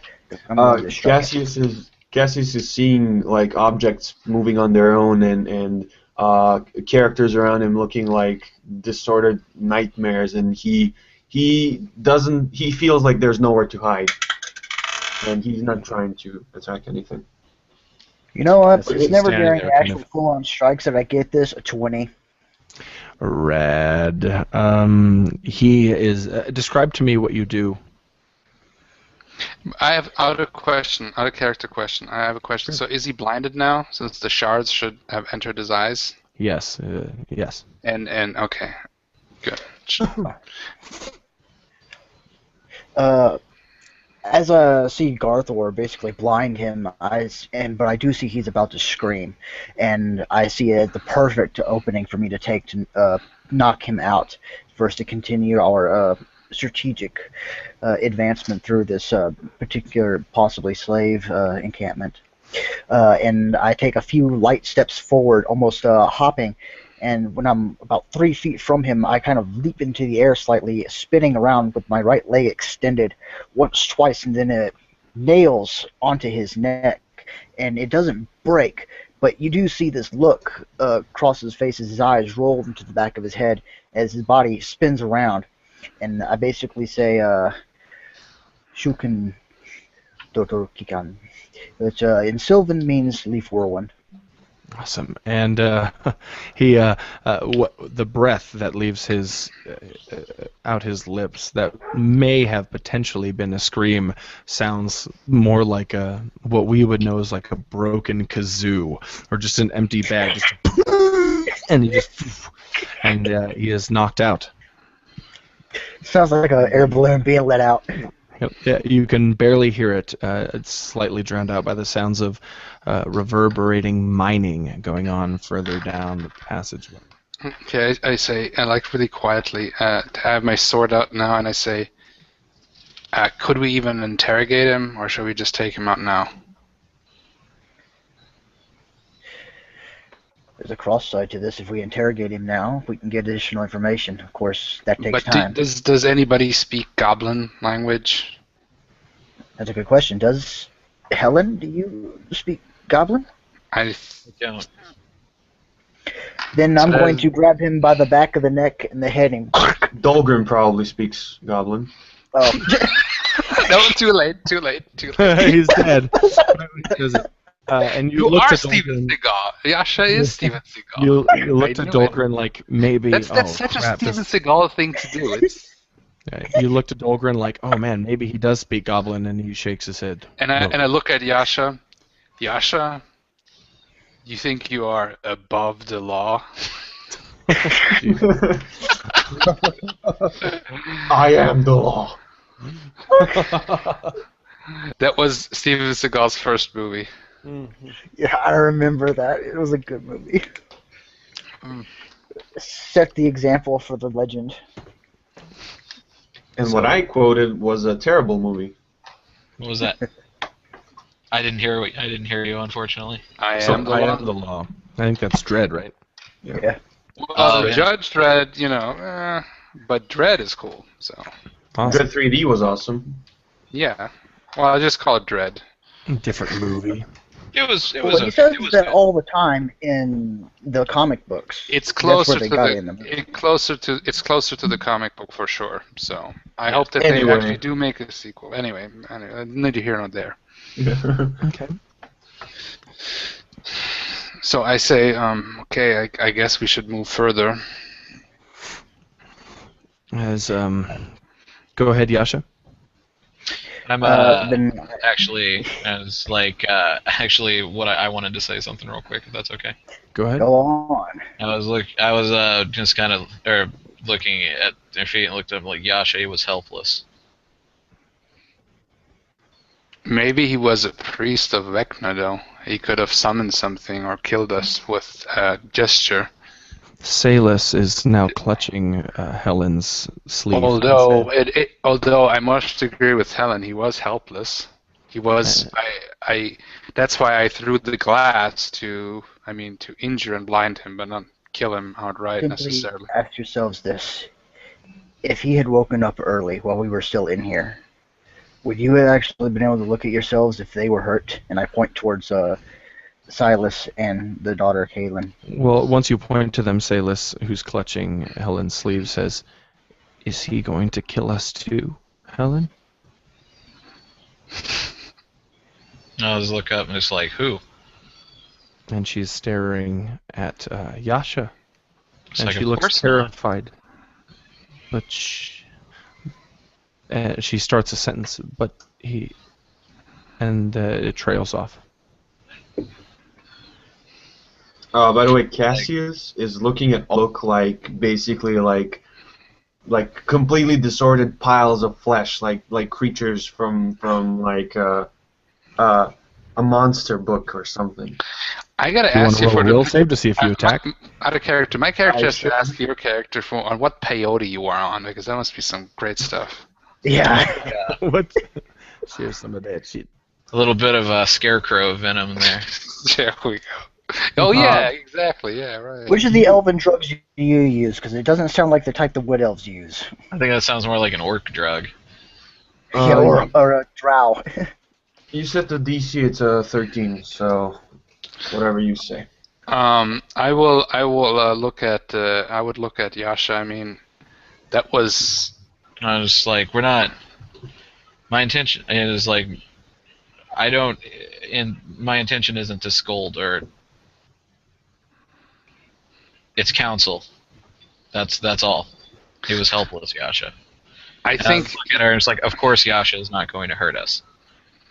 I think Yasha. I think though, to a degree, I can agree with Helen, but I can also see what the thing with Yasha is that if they truly are doing that, he could have, he might wake up and call for help again. So I don't know. I cannot answer that, but I think we don't have the time or the luxury to discuss this philosophical debate. And it's like, there's no debate. It's not a question. It's like, it's just counsel. Well, I think Yash, and I look at the mother and daughter, Salas and Kaleth, and I look at Salas and I say, Yasha would never hurt you. I'm sure of that.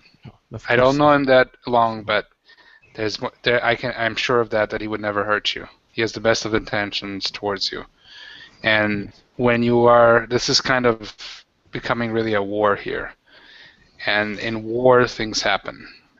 And I cannot, really explain why, but we don't have the luxury to, so we gotta move further because who knows how many enemies could be headed here, so. We should get out of here nods. fast. She feels understanding. I do kind of look a little bit ashamed at Helen at the fact that I had to kill in such a way, but I do seem resolute and justified in the way I had to do this. But I will start to lead us back down the passage. Do you remember what I said earlier about Helen being like, now come on, guys, time out, no more killing? I look ashamed. Sorry, Helen. Helen's the mother hen. Oh.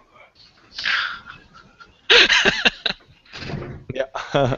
So, do you continue moving? I continue moving. Yeah, I mean, there's nothing really here.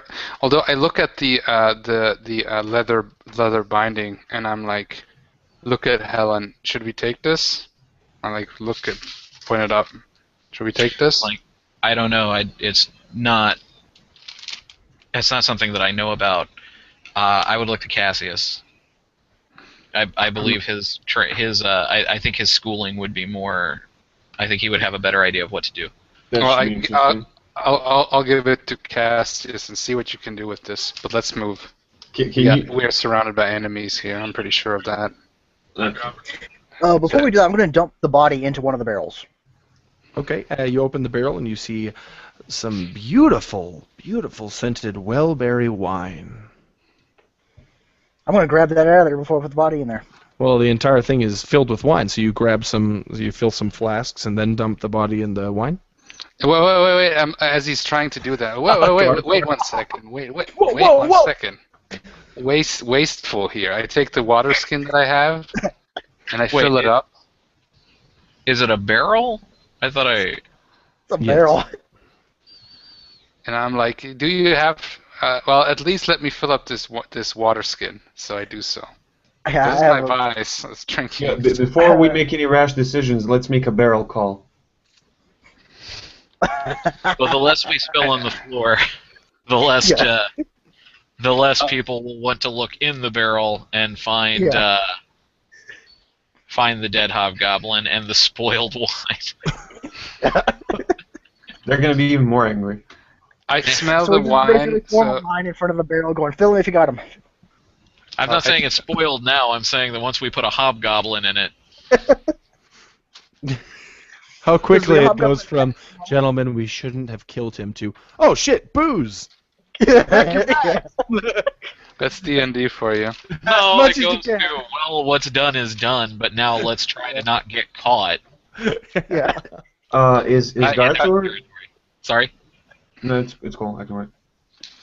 Well, I will fill up my water skin that I found. Make sure it's empty, and I fill it up with the wellberry wine. Are you drinking honey? Yeah. I'm Wait. pregnant, man. I have a craving, all right? Wait, drink honey? Well, or eat it. Whatever. It's delicious. How do you? Is it like distilled? No, it's more gelatin than liquid or solid, so I suppose it can be eaten or had to drink. No, this is really important. Let's argue. We need to God, discuss the honey. I was Pause just the asking game. a question. That's not the first time I've seen somebody drink honey straight from the bottle, but I don't see it often. Damn. Well, I have the water skin filled up, so that's Okay. a wine skin, I guess. Excellent. You dump the hobgoblin in there, and Well, some wine because will- you're conscious of it. Because you're conscious of it, you don't, you're ensure that there's no obvious spills around it. If you'd like. Yes, no obvious spills. Before they do that, I'm going to fill one of the bottles that I took from the basement. Leave the other We one should have a for if couple we of find those. fresh water. Okay. So is Garthor handing the whatever it was leather thing? I honestly forgot. I got a water skin, an extra one. Oh, he handed the leather kind of scrap to you, Cassius. And if you'd like to roll. Can you please describe how you're doing that? Well, I just give it to you like this, like here. Cassius takes a couple of steps back and he's looking at you completely wide and like bewildered. Okay, whatever. Then I put it in my backpack and like whatever. I can't deal with this shit. Let's move on. Can't deal with this shit, Cassius. You picked a prime time to go would I goddamn nuts on recognize- everybody. Would I recognize Cassius from having another of his episodes? Yes. Oh, crap. Not again. I would kind of slightly approach Cassius more cautious and snap my fingers a bunch in front of him while staying in combination of Common, Elvish, and Sylvan. Cassius, return. Yeah, out of character. You know what he needs? He needs one of those rubber bands to snap on. Yeah. Something like that. Have they invented rubber yet in D&D? No. Wait. No. No. No. Every time you move closer, he just moves back. At some point, he tries to ready a spell, but instead of the lightning you're used to, you can't really see anything happening. Like, he has his hand out, and it looks like he's doing something, but there's nothing there. Okay, I'm sick of it. I go to Cassius and I slap him in the face. Wake up, man! This is reality. I was actually going to kind of try to impose myself between them before he gets over there. Just like, we should move on, Cassius. The two of you need to roll initiative checks, and whoever wins between the two of you can either slap Cassius in the face or not slap him.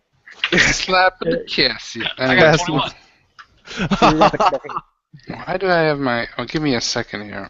You might have a better initiative than I do. I don't know what my initiative bonus is here, but... Unless I- you're I am constantly moving back, though. I rolled a This is 15. the rat room. You don't have a say here, Cassius. You don't have I a feel like say. Cassius is just waiting for somebody to yell, Kadada! So I'm rolling. Wow. I rolled a 15. Do I get a bonus? I don't think I have a bonus to initiative. Just your dex mod. Oh, I was playing Dexman. Okay, so it's +1, so I have a 16 all in all. You hold your hand back to give Cassius the old strong hand, and you feel a hand grasp your wrist before you hit him. And then I just like, okay, fine, Helen. Then I go, but let's get moving because I just like pat him on the shoulder, just like, come on, we should move. Like, I we just can't. Cassius yeah. will be fine. Okay. It's not Do I about see him something- being fine. It's about him being a liability. But anyway, let's move on. Like, he lives with this every day. Yeah. Well, it's great and all, but we might not live if he. Anyway, doesn't matter. Let's just move on. Cassius is pointing to wherever you are trying to move towards, and he's just saying go, and he keeps moving back. After everyone moves ahead, he'll probably go last. Okay. So who's first? Probably me again. Well, I'm in the back, and then I guess Cassius. So Cassius in the back now. So. Okay. You move toward that emanating reverberation of mining, and you approach this this tunnel, and you can see in the distance, in the darkness, figures obviously mining for ore. Can I make out what race it is from where I am, or? Roll a what's your perception? Roll a wisdom check with perception. All right, that's +5. Yes, +5. I'm perceptive, man. 14. You can tell they're definitely humanoids. What's that, I'm Fox? gonna sneak up on them.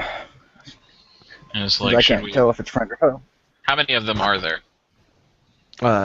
A number, as far as you can see, of the shadows of the silhouettes of people, you can see about 7. But it looks like there must be more in the distance. That there could very well be many more. It's like, should we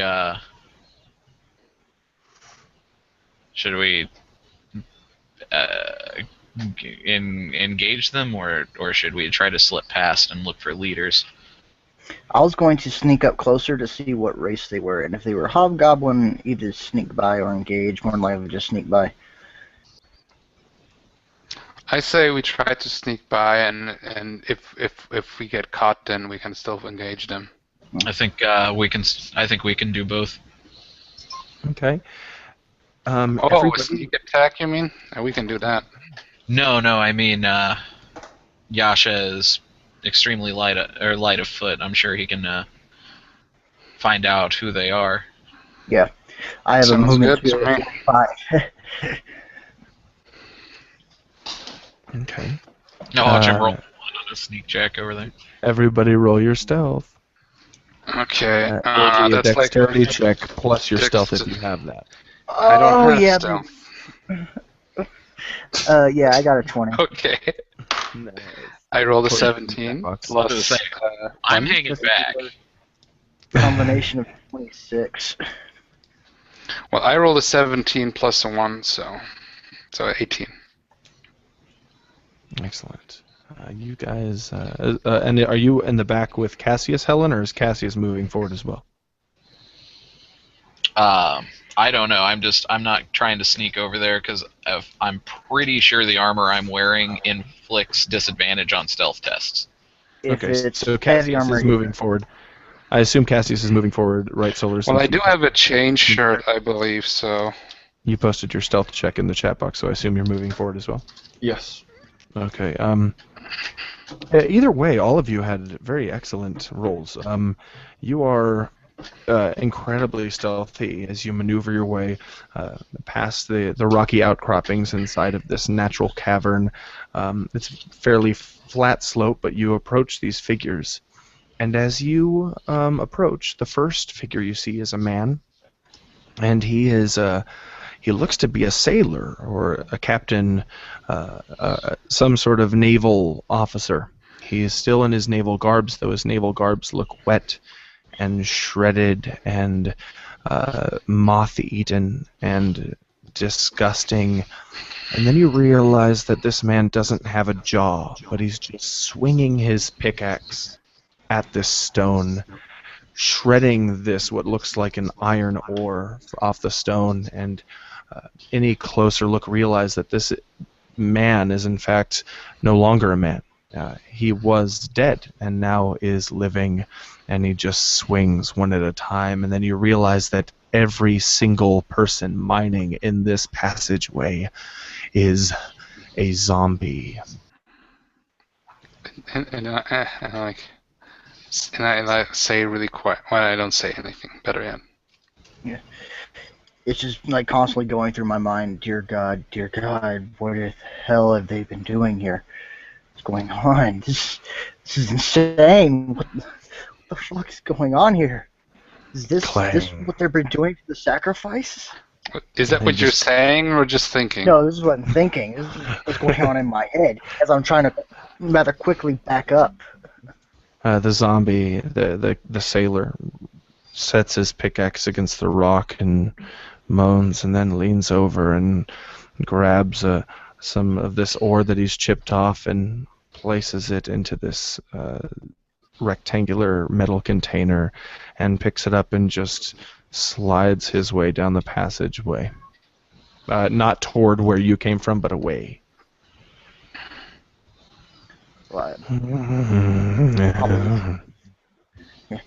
Follow behind, since it's continuing farther down than where we got to go anyway. So, yeah, you as you're maneuvering down the passageway, also you see that the person that was right behind him could not have been older than 10 years old when he was taken, and is mining this stone, just mining and mining and mining this ore into this rectangular metal container.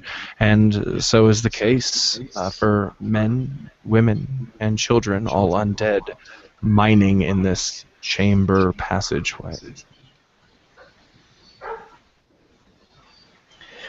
I probably wouldn't be able to do much, completely horrified at this particular scene. I'd probably even feel a bit sick to my stomach. I'm pretty like this reminds me of my experience. But when I say I hit like Anyasha and I say that we should go back. Like let's go back. We need Helen on this. When you say that, I would like to say that one of the zombies near you very obviously hears you. Well, I'm trying to be as quiet as possible. Of course. No, I understand. This is a 20 though. Okay. But I will say though that the zombie looks to you, and then just notices you, and then looks back and continues mining. I do kind of turn to Garthor and whisper that, did you just see that? Mm-hmm. It seems like if they are some form of undead, then they have one mission and one mission only. Like right now. Unless they are commanded to attack us, I think we could just pass by them unnoticed. This might be a blessing in disguise. Yeah. Let's get Helen and the others. Moment. I wanted to roll another will save to see if I know the difference between the zombies and the party members, and I rolled a 20. So I'm gonna assume I can just tell now. Sure. And when we figure out that the zombies aren't gonna react, Cassius is gonna. Firstly, how well lit is this place where the zombies are? There are braziers along the wall that are lit, and that seems maybe very strange to someone like Helen, or even someone that knows anything about undead. They must be lit for the hobgoblins or anyone else down here that's not undead. Obviously, the undead doesn't need the light, but there are braziers with lit torches, so dimly lit, but lit. All right, so Cass will step up and walk into the light, and this time, when he tries to ready his spell, you'll see sparks moving around his hand, and you'll look at his hand for a moment, and then you'll look at the zombies and start trying to kill them one by one. Okay. All right. So you attack the zombies. Yes. Oh god. Everybody roll initiative. He seems, instead of confused as he was up to this point, he seems really angry right now. And here comes the natural one. It's It's a good place for it. Yeah. Good place for it. Make sure you post that in the chat box. My dice were too good to me. I had to roll that one eventually. Oh yeah, duh.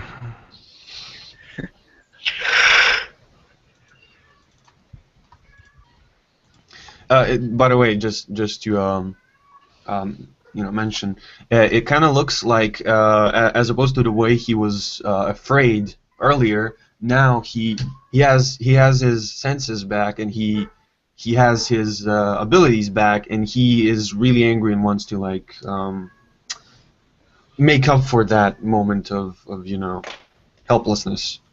By the way, I'm switching dice. Yeah. And the only reason I'm explaining that stuff is because there's no way that he would tell you any of that. Okay, I'm back. Did I miss anything important? I rolled a 1 for my initiative. Only everybody died. Oh, great job. Then I can go. Bye-bye. Do we have to roll initiative? Yes, Yeah. Cassius engaged the zombies. Yes, and Great job, Cat. We can. that will be right back. I rolled a 11 plus 1. That's a 12. Gonna post it. Hey. I perfectly understand being upset with him in character, but out of character, those things are stinky walking bags of experience points. There we go. Yeah. And they die easy. And oh look, we have a monk with flurry of blows. If we get enough of them around me, I can take all of them out in one hit.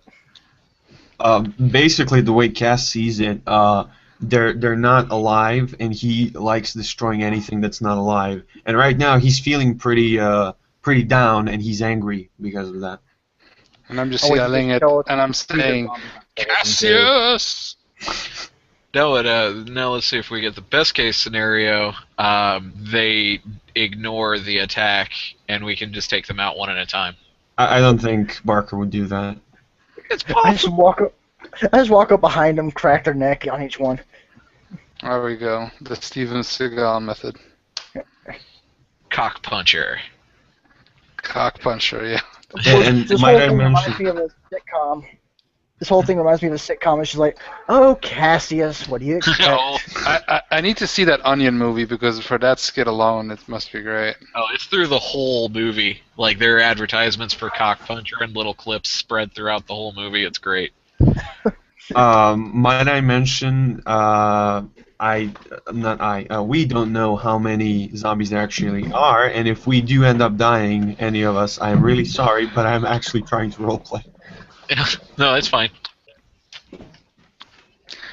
The oldest excuse in the roleplay book. I'm just roleplaying, but it's Well, fine. he is crazy.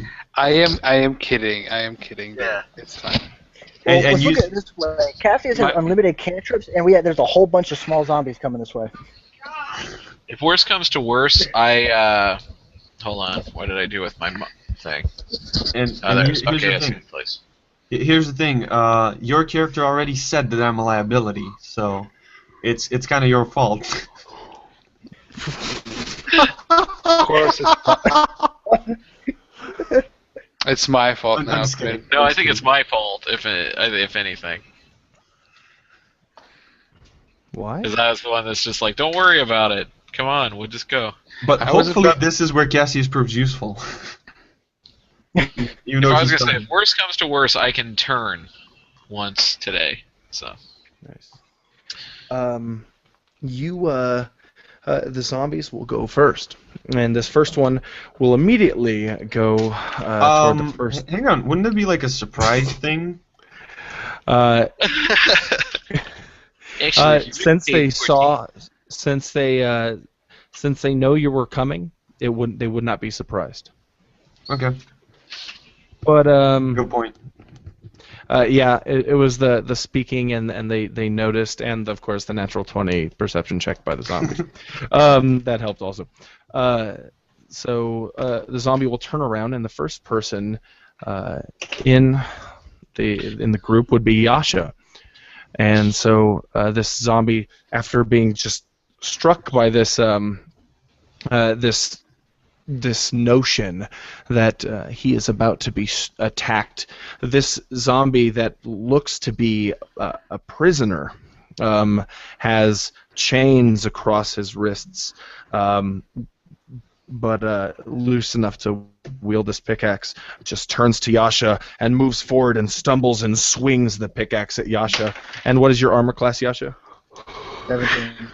17. That is a miss. And then the other one on the other side of the tunnel will move to attack Garthor, and will get a. What's your armor class, Garthor? 16. That is barely a miss. So tell me how you block or dodge this creature, Garthor. With what is he attacking? Pickaxe? A pickaxe. Yep. Okay. So suddenly I see this pickaxe swing towards me, and what happens is he actually does manage to hit on my chest, but it's because I've been moving away, it just kind of slides off, just kind of ricochets off. Excellent. So like a glancing blow. Yeah. Since it was so close. Yes. Now, Garthor, it's your turn. Now, there's Okay. there's a lot of zombies down the hallway, but primarily the two that you can see right in front of you. Well, I will attack the zombie that is now in front of me, and I should have. Is it +5, I believe? Well, I have fighting style grip, weapon fighting, so. What is again the. I think I've written it down. Sorry, guys. Is it That's all right. is it a plus. Well, I have my. Is it my strength, right? Yeah, it would be your strength modifier plus a d20 plus your proficiency bonus if you are proficient in the weapon, I believe. Would that be under my skills? I think I should be. What, I'm proficient. Yeah. What is it? So 5. It's +5. Yeah. What's the weapon? Great sword. Yeah, he's definitely. Yeah, Fighters are proficient with all simple martial and that's it. All Simple Yeah, martial yeah. weapons. The last time I fought it was +5, I believe. So my 3 + 2. Is there any other plus? I don't think so, right? Mhm.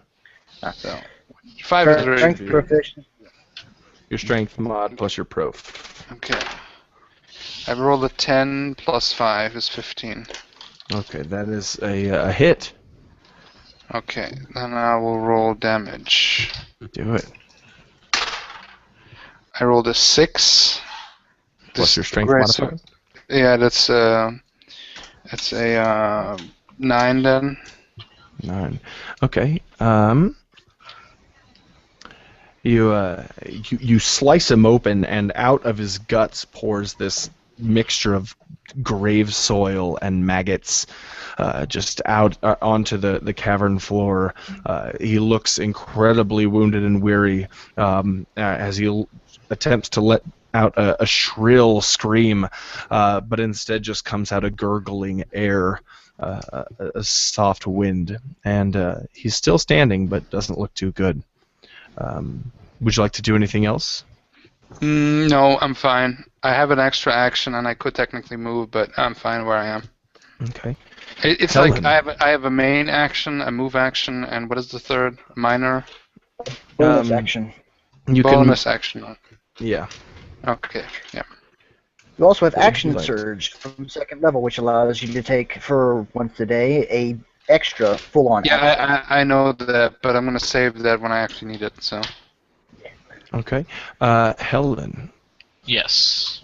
what is your armor class, and what do you do for your turn? My armor class is 18, and unless a bunch of zombies are coming over here to where we stayed back hidden, I will be rushing into the thick of the fight. Okay, that's what you do. Okay.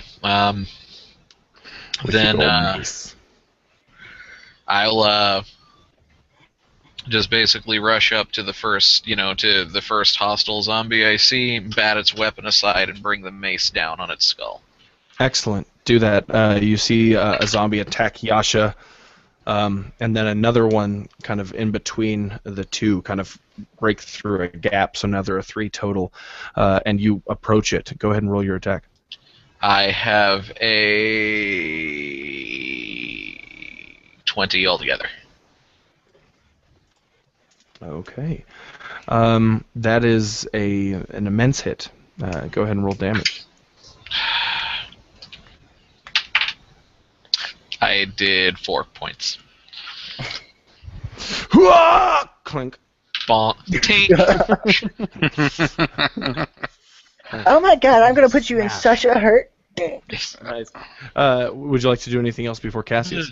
Show you what's going on there, Mr. Zombie Man. You come over here, I'm gonna punch your butt.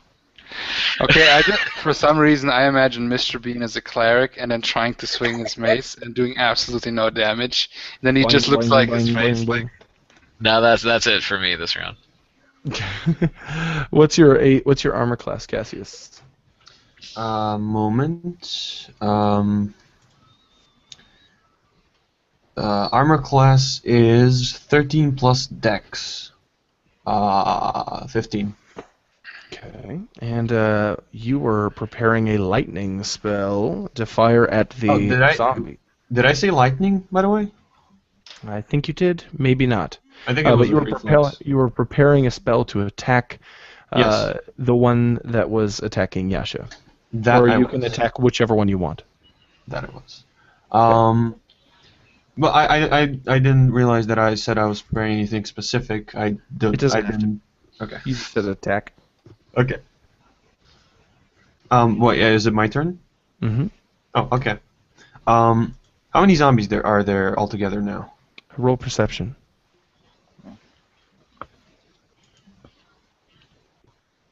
It's pretty bad. It's 3 plus 3, I think. Okay, you know that there are 3 that are attacking your friends. You know that behind them there's at least 4 more, and you see the shadows and glimmers, reflections from the braziers, the torches lining the wall. That there may be many, many, many more down that passage. All beginning to kind of become aware of this attack. Huh. Okay. And the only other way that we came in is the one. Well, yeah. The only other direction we can leave is the way we came in. Yes, so it would seem.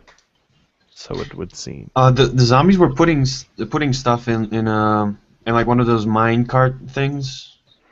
Actually, it was more like a rectangular bucket, a shallow bucket, about 4 to 5 inches deep.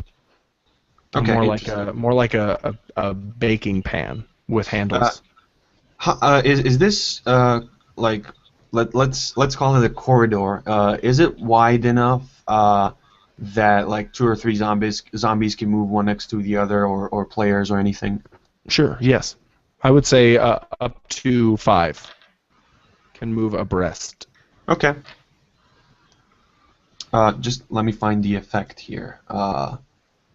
First, Cass will wherever there's like the largest amount of zombies, probably the group behind the one engaged with the party right now. But also if I can't include them, I will include them as well.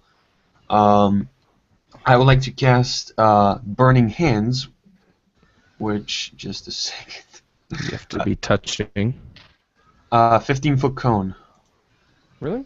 Yes. Oh, cool.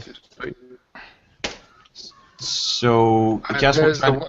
There's another spell that is like lightning where you have to touch. Talking grass. Cass will try to... now, this arrested. is... Someone's getting arrested. No, this is up to you if it's going to be lightning or not. I would prefer it that way because that fits the theme. But regarding like damage types and stuff, that's all up to you. Right. So Cass will try to get as many people as he can in this 15-foot cone of his.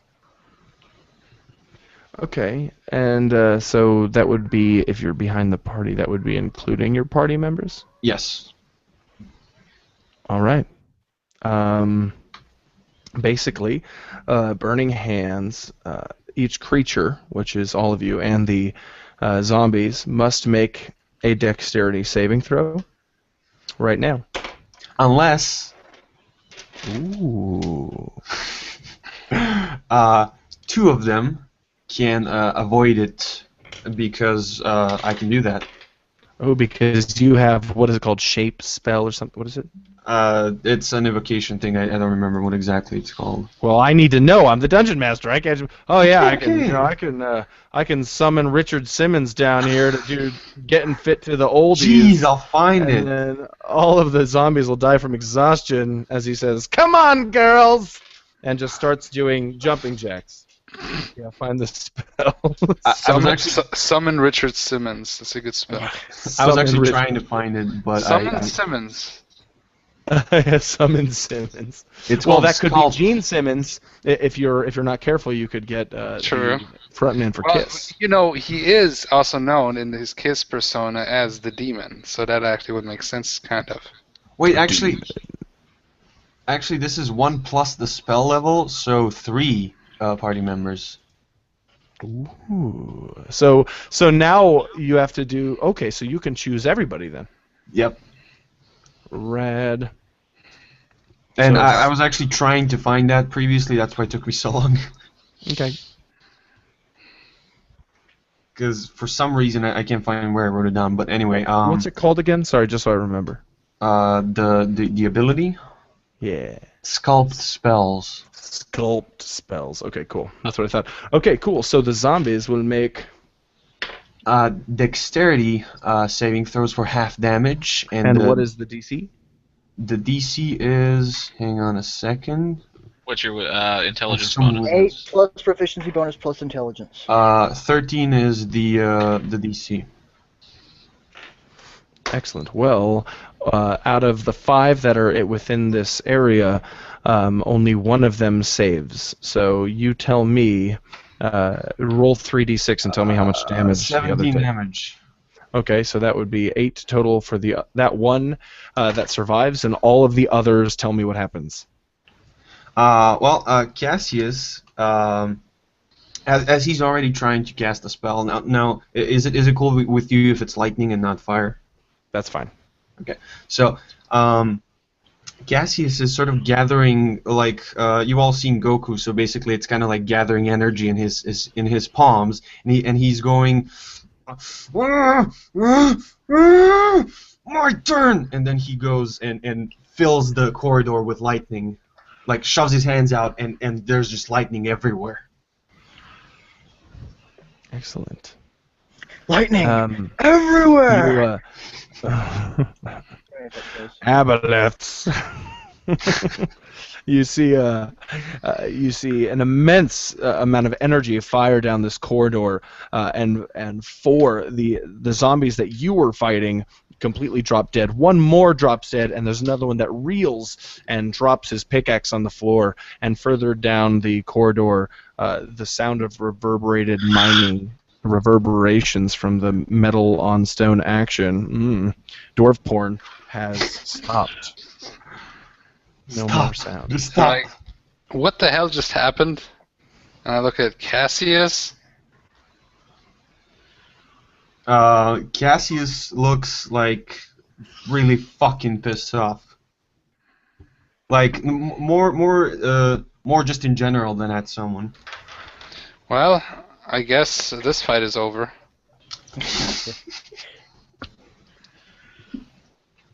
There's still that one left. Well, I run after him. There's more. Yeah. Okay, excellent. Well, I Mitchell, run after you're him and next. attack him if I can. So. Well, Mitchell's next, and Well, then it'll Mitchell's be- next. Yeah. He'll probably reach him before me. So. I wonder if the monk can reach somebody. I hear they don't have very high speeds.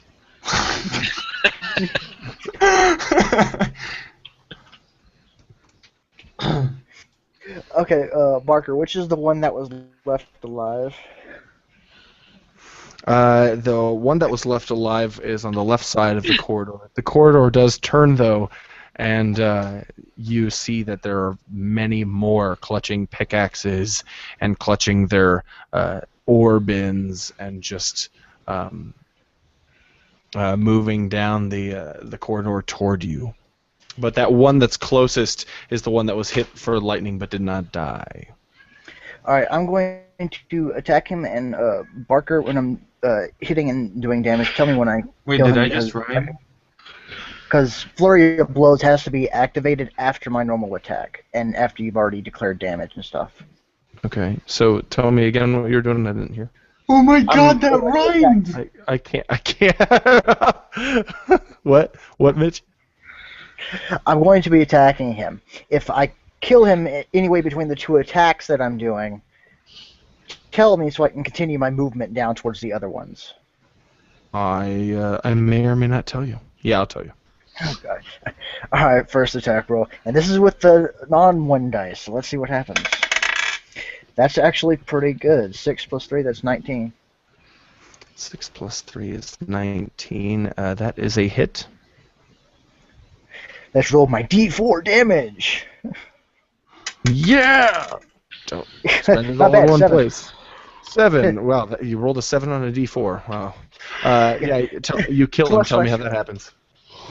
Okay, so I run up to this guy, and actually, I still have another attack, so can I also use my movement and get to the others and get my attacks out the way, so I can properly describe it?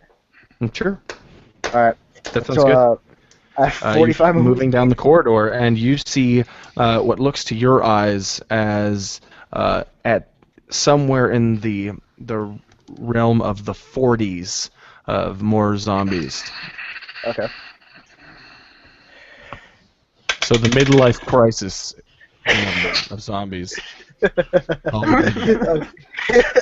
we go. 16.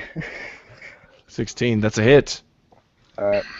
This is just a plain D4 because I don't have 2-weapon fighting. Well, 4. just- 4 damage doesn't kill it? Nope. Then I'm going to activate Flurry of Blows, baby. 2 more attacks. Activated. Pull the lever. Another pull the lever! Like nitrous oxide and Need for Speed. It's like one of those old GI Joes that you wound, or He-Man guys that you wound around their torso and then pushed a button and they'd be like spin around real fast. Yeah. Oh, I knew that one. That's Cyclone. Yeah. You had the little turn. And when I was a kid, he was my favorite. There was a thing you turn him, and he would just spin. I rolled another 19. I'm gonna. It's kind of funny. Cyclone would be pretty cool as a 7, toy, but as more a damage. character, he's like Garbage. 7 damage. Yeah. I heard 7 damage. He is dead. And Actually, for she's the dead. zombie Sorry. This was an elderly woman. Now I feel bad. it wasn't man. a zombie. Oh. It wasn't a zombie. It was just like, I just came Hey, down wait! here. Thank you. You saved us from the zombie. Boom! Just came down to pay my respects to the worker. No, dear. Pow, pow. We I leave didn't no know elderly woman alive. You came to the wrong neighborhood, old woman. Maybe this was like zombie This is the bingo, hot and we dog version of interrupted the them. Bronx, though. Oh. G14. Maybe they're not zombies. Maybe they're just really, really, really old. Zombie bingo. I liked that. Thank you. That was funny. I rolled a 22 and I got another 7 on that damage, so Okay, excellent. So, Okay, that's 2 of them I killed, 1 of them I probably heavily damaged. and you've got kind of gone. Now, wait. Yeah. Let me ask you. Do you go? There are 3 in front of you that you could have gotten with that last attack. Do you go to the one on the left, the one on the right, or the one in the middle? The one on the left in the middle, since they would have been right next to each other. Oh, okay. No. You already got the one. If you had to pick one of those for your second attack. Actually, your third attack, I would have been sorry. basically working my way from left to right. Okay. All right. like you're reading. Pow, pow, pow, pow, pow, pow. All right. This is how I read. This is how it reads. I just punched the Cassius- knowledge off the page. It's called, he's the blind it's called monk. Braille. He's the blind monk, and he's called- reading their faces. Called Steven Seagal's School of Reading. Hey, I like Solar's blind monk idea. Just like, no, this is how blind monks shake hands. There we go. All right, so the first one that had already been damaged by woohoo! Oh, Worker. I did that very well. Watch your mouth. All right, total player kill. I wasn't sure before, but now I've decided. So I have more than enough room in my mind to unleash the full power of Pigua Kwan and Baki Kwan. So, actually, I'm going to take a bit out of my master's book and do some capoeira. So, I rush forward Is this towards like, the I'm one that sorry, was is this damaged like by an Cassie. Italian? Is this an Italian entree? Like I can't. Are you naming different foods? When you said Bakikwan, I was thinking, is this a cereal? I thought it was like a type of curry. Have Bakikwan now with extra sugar. Sounds like a character on Two Yabba Yabba. ancient Chinese martial arts that Silly are considered goblin. one of Bakikwan is for elves. Now with new marshmallows. Uh-oh, looks like the Soggies are coming for our Bakikwan. Well, capoeira is the one where it looks like dancing. It's the Brazilian style, but it's actually capoeira, yeah. Capoeira. All right, it's time for me to kill this joke. Bakik is the name of a person, and he was in a competition, and Bakik won. Okay, so let's just continue.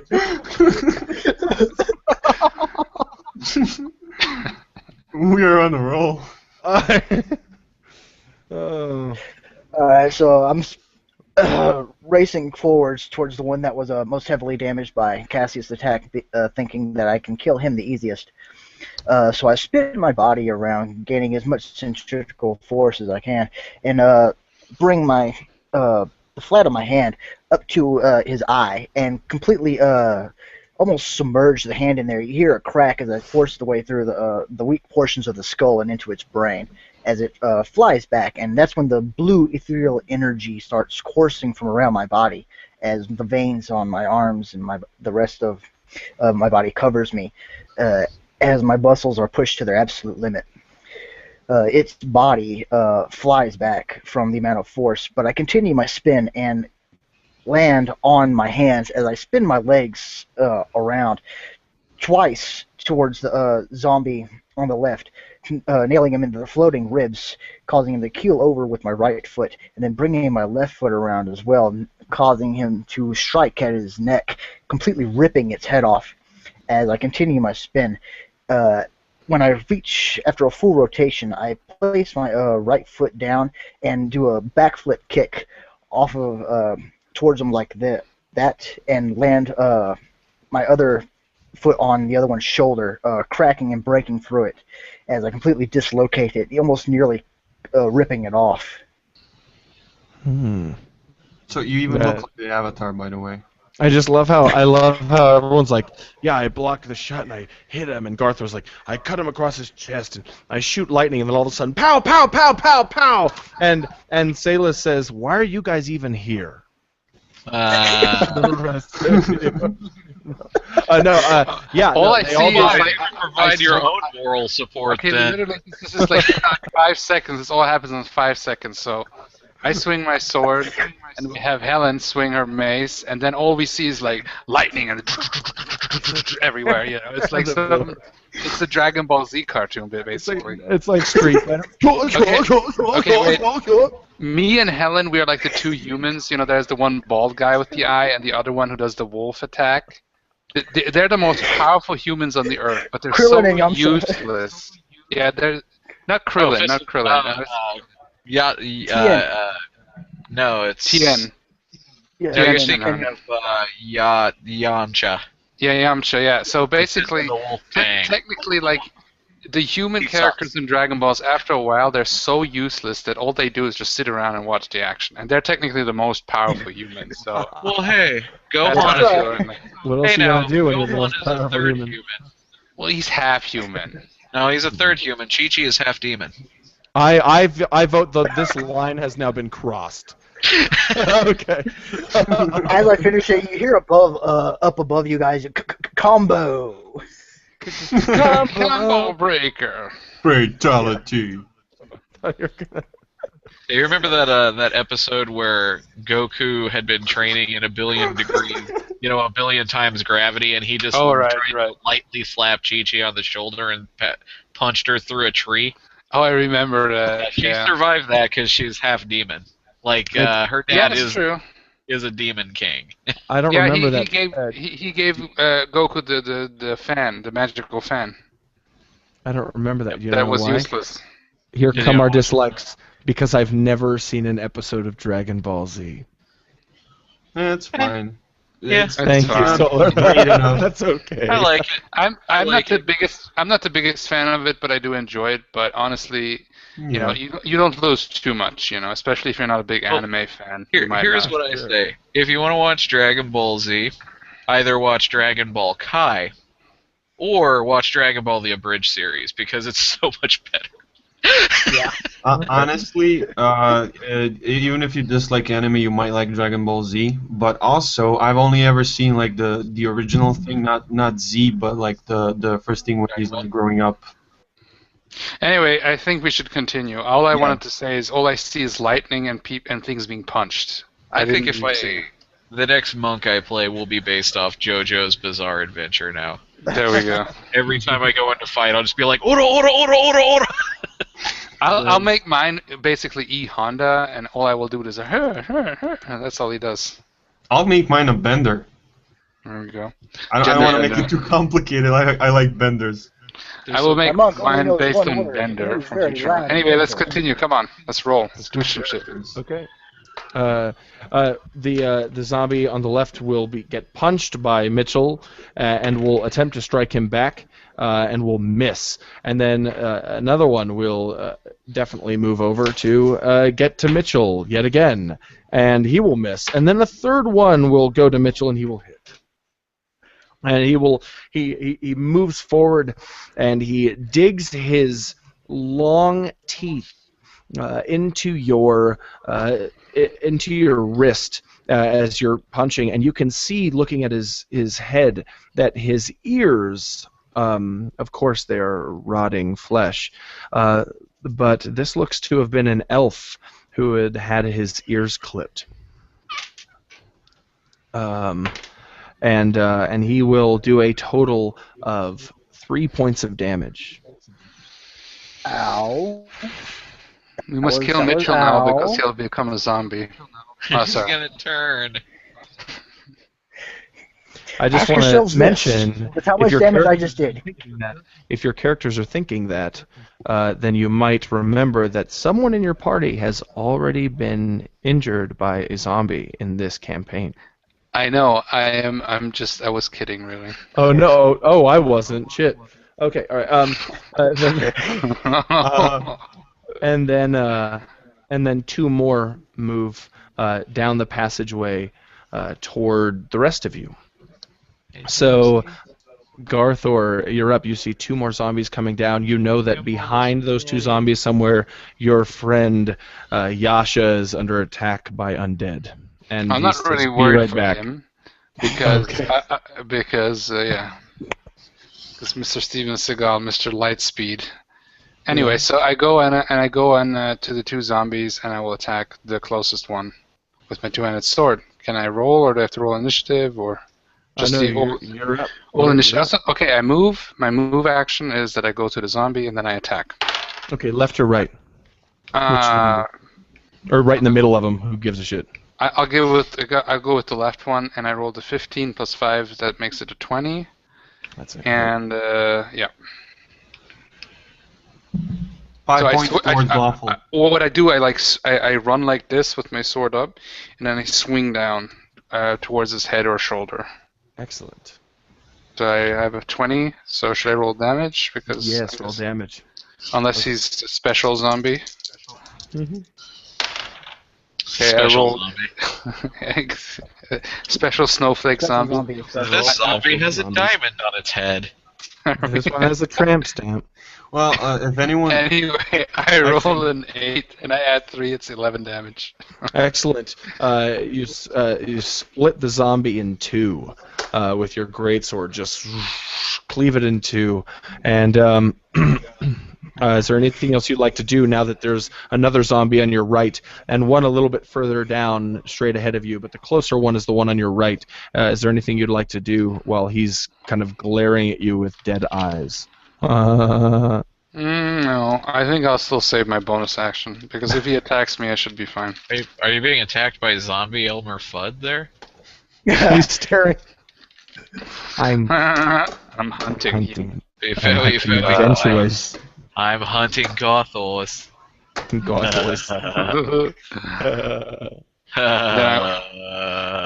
Okay. Okay, I point at the little poster that says Garthor season, and I tear it down, and then it says Cassius season. So or zombie season. there we go, zombie season. Cassius. You know what Fort Wayne is?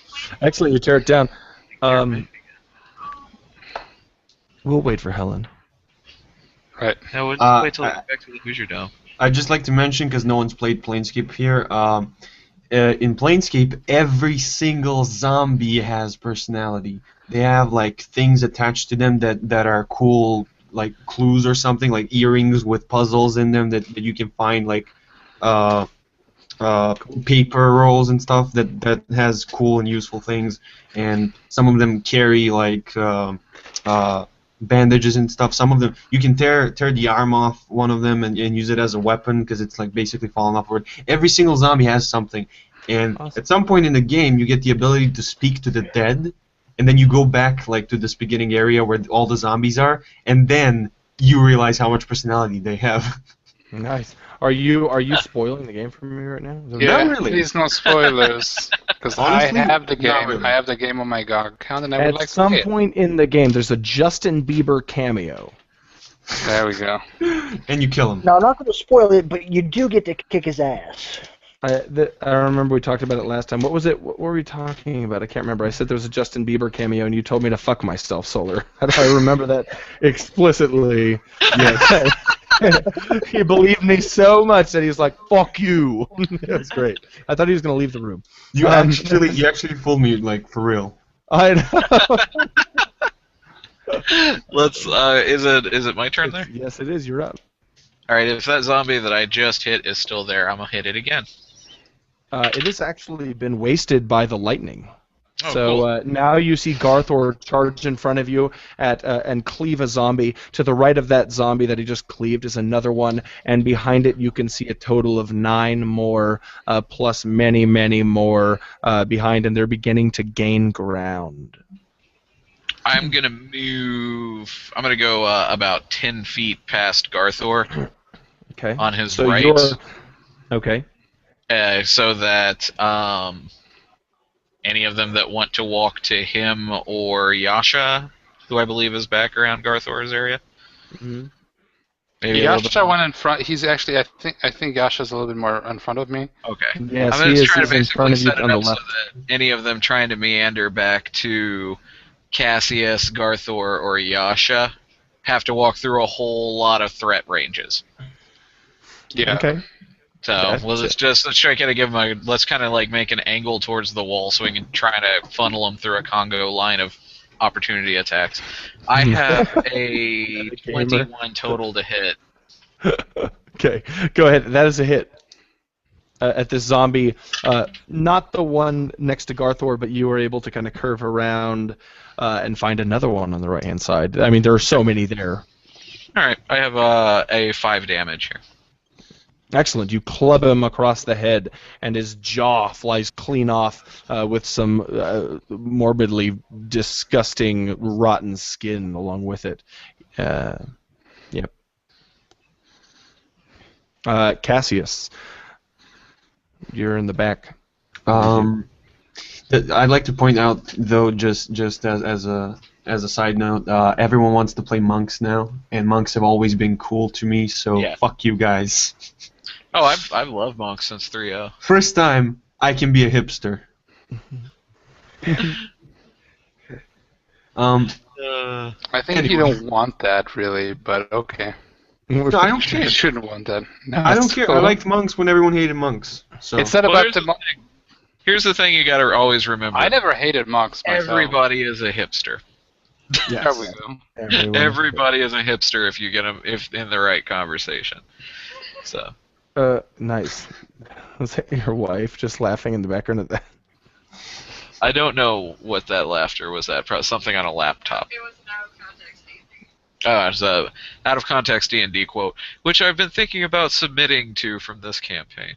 If anybody's ever been to that website, it's a Tumblr. It's just D&D quotes stripped out of the context of what they're of the game, and a lot of times it's hilarious. Like one of my personal favorites so far has been a quote from a necromancer that was, "I hate all of you more than I can put into words. I would say that you're completely useless, but you at least have skeletons."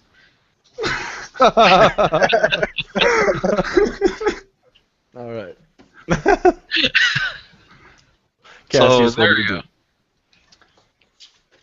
Also, one thing I would like to point out to viewers who I forgot were existing. No offense. One viewer. Yeah, but future viewers as well. True. I'm traveling through time to the moment when someone is watching this in the future. You are Talking to you from the past. you are seeing a portal into the past. Anyway, what rhymed was the reason the damage was so high is because second level adds a die, and I rolled high. Can't rhyme high with high. What are you, high? I didn't.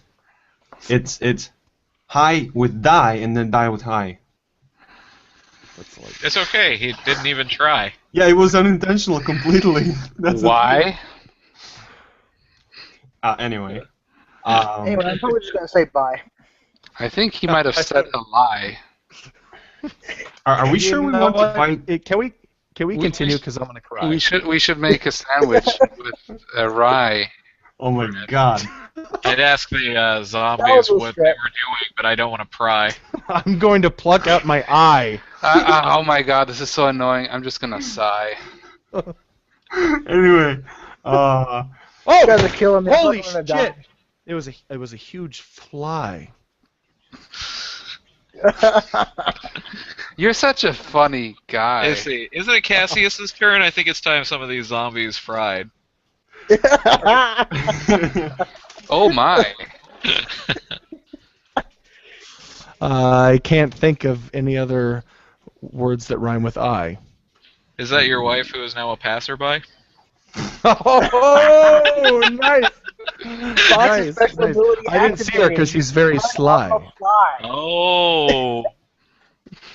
Well, keep your eyes peeled. She might be Now- a spy. Now You know, she's looking at me. she might Now be- she's looking at me like she hopes I'm gonna die. She seems a little shy. There we go. I can't even. The never-ending story.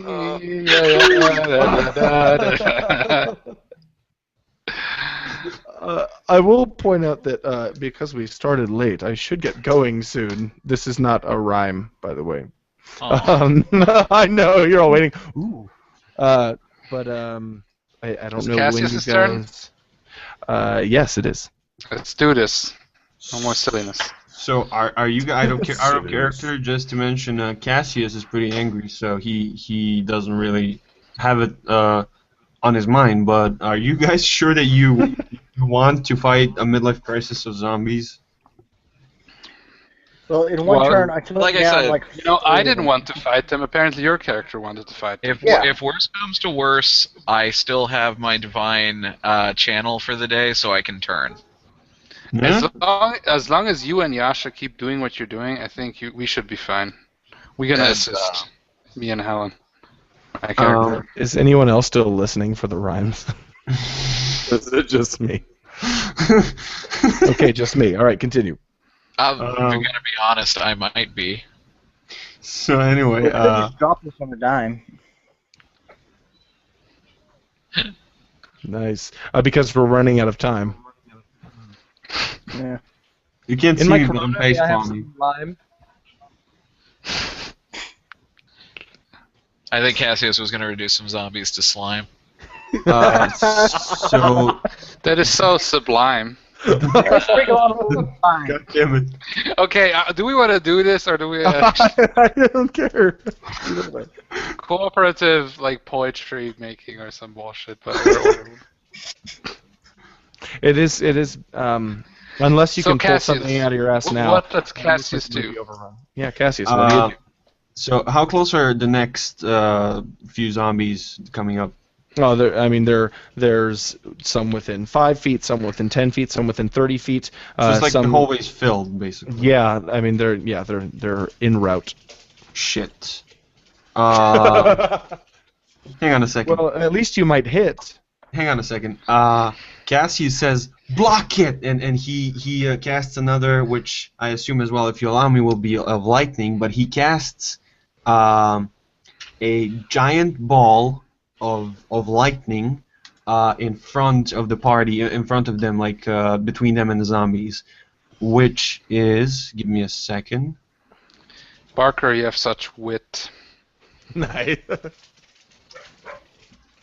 Which is in my book it's called I Am the Danger, but the spell is actually Flaming Sphere, Sorry.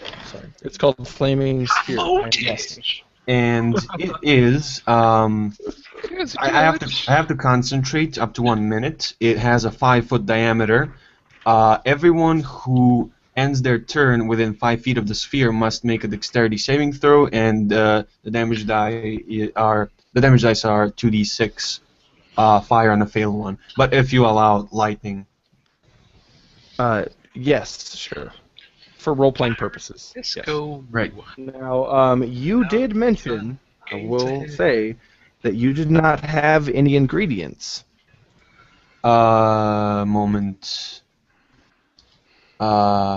Yes, but I do have my orb. As Yes, a fucking but focus. there are components necessary for a flaming sphere, specifically. Oh, to like spend? Yes. Right. In that case, well, I guess I can't do that since they are consumed. So. Well, the way I do it is that you would usually pay the amount of gold for them, and then it would be assumed that you had them in your bag, that you'd purchased them another time. I don't know. It's up to you. But you did say earlier that you didn't have them. It's up to you guys. Yeah, I don't want to like retcon that kind of stuff. Cassius doesn't have. You know what? Honestly, there's 40 zombies. I wouldn't mind a little retcon here. What spell is that? Flaming Sphere. How much gold would that be? A bit of tallow. I guess I could even. Actually, I'm not sure what tallow is exactly. Actually, he can cast this with his sphere as a focus because it doesn't have a specific gold piece cost. So a focus can be used in place of material components for anything that doesn't have a specific cost. Awesome. Leave it to Fox to save it without breaking the game. Yeah, we're talk about the ultimate retcon. No, All right, go ahead. Yeah. Now until you guys will let me now with that shit until I call a rule that screws us because I want to do it right. So Cassius, you might say tallow. That's kind of shallow, and then fire your flaming lightning sphere. I don't fucking know. I'm tired. Fields of rhymes are valid. Anyway, so I think tallow is like flesh of some kind, as far as I know. I believe it's no, wait, it's not flesh. It's like a wax-like thing made bad, isn't Yeah, it? but either way, yeah. you won't need it because you have your focus. Yeah, I associate tallow with fat because there's something in somewhere which I don't want to spoil that mentions tallow in regards to fire. So, anyway. It does burn. Just a second. Right, so Cassius makes similar to the previous spell, but this time he builds up the energy and he literally throws it, and the energy like flies pretty fast, and then at some point, like in front of the guys fighting, like between the zombies and the party members, it just stops dead, like unnaturally, and stands there. Okay, cool. Yeah. There are a lot of the party members, specifically Yasha, is in the middle of this fray. So would it be safe to say that you throw it kind of beyond him to just get kind of a bulk of the zombies coming after you that are not in combat yet? I want to put the bowl where like most of the zombies will definitely like stay, basically. Red. Oh, okay. Cool. So Great. that It's would gonna be give like you Probably guys gonna some try time. to direct in front of me. I don't recall exactly, but he said something like block it, and meaning like the tunnel and stuff, and yeah, he's basically expecting a fight to stand somewhere, and that's where he wants that. Okay. Yeah. So you're kind of bottleneck. Yeah. A massive ball of fire appears in front of you, Lightning? Yasha. Lightning appears in front of you, Yasha. Um, and it might be shocking at first, but the surprise quickly wears off. But you see 1, 2, 3, 4, 5, 6, 7, 8, 9, 9 or 10 zombies just get zapped, and about definitely most of them fall. Okay, cool.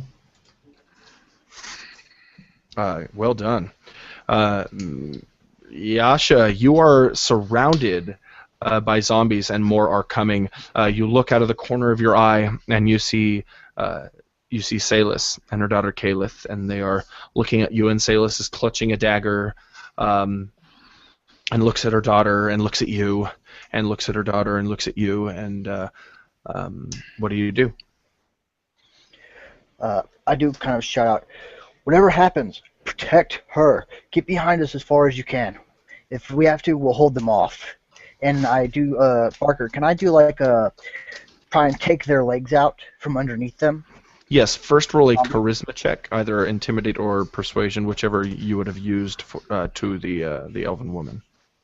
I don't have proficiency in either, so it's just a straight up charisma check for me. Well, I just figure, what would Persuasion. Yasha do? Persuasion, I rarely intimidate. Ooh, not bad, 15. Yasha doesn't intimidate. Yasha breaks necks. He's like Superman from Man of Steel. Nice. She looks at you, and at first she shakes her head like she's not going to leave. She's not going to leave. But then you speak your words again, and maybe a slightly more forceful. And then she understands, and she grabs her daughter, and she looks to Dolgren and begins to run back the way that you came in.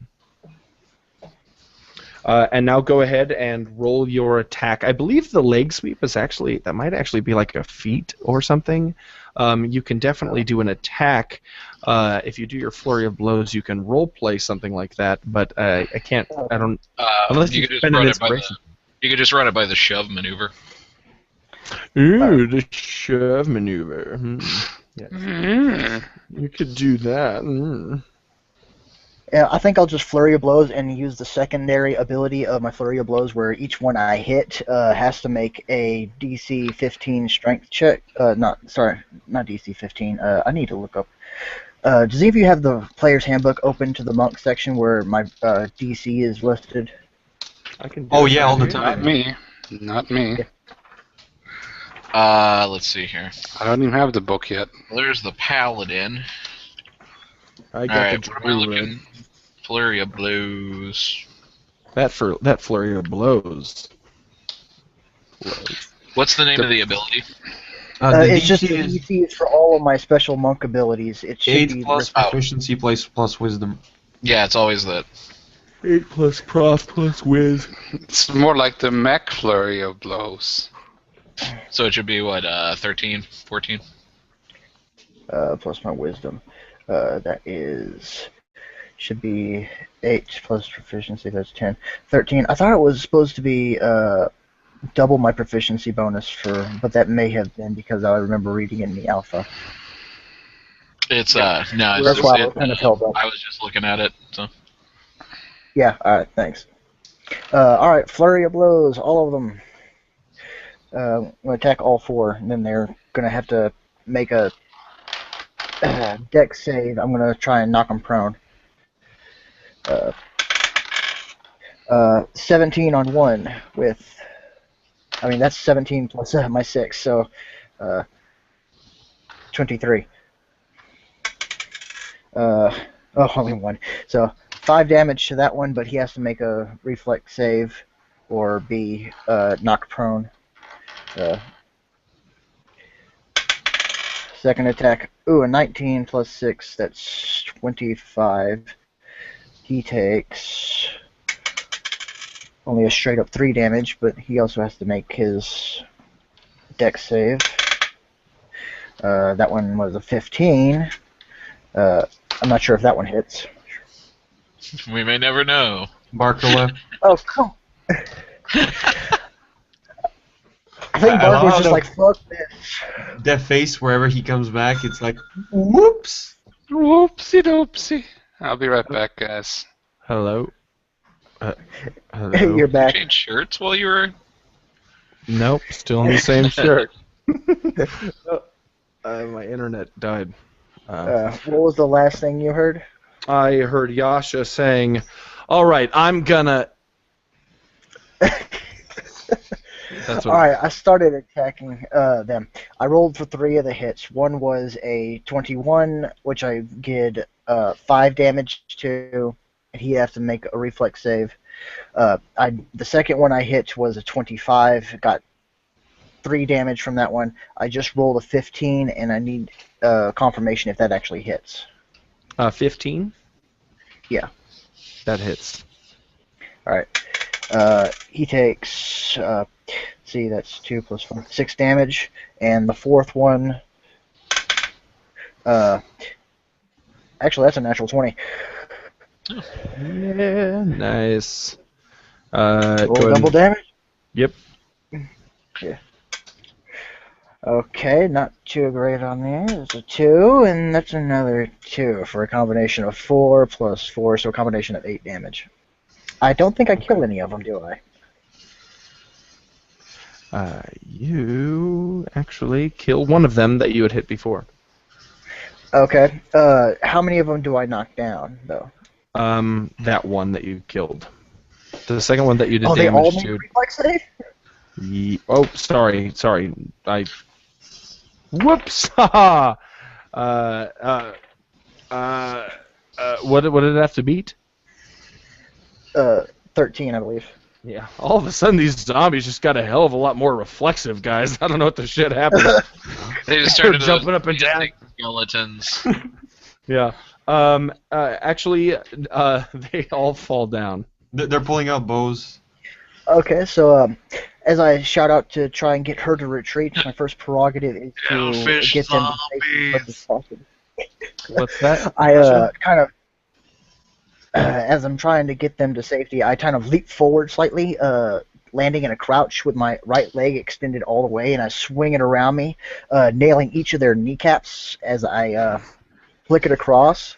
But I continue my spin and get back up onto my hands, and I just hear my master's voice. You're going to be having to make sacrifices, sometimes even the ultimate one if you're going to actually be a hero. Always be prepared for that. And I just continue spinning and spinning and spinning, and my legs just keep lashing and lashing and lashing out at them, nailing them across the chest and the face, the shoulders. One of them does die from the continuous blunt force trauma, though the other 3 are knocked prone.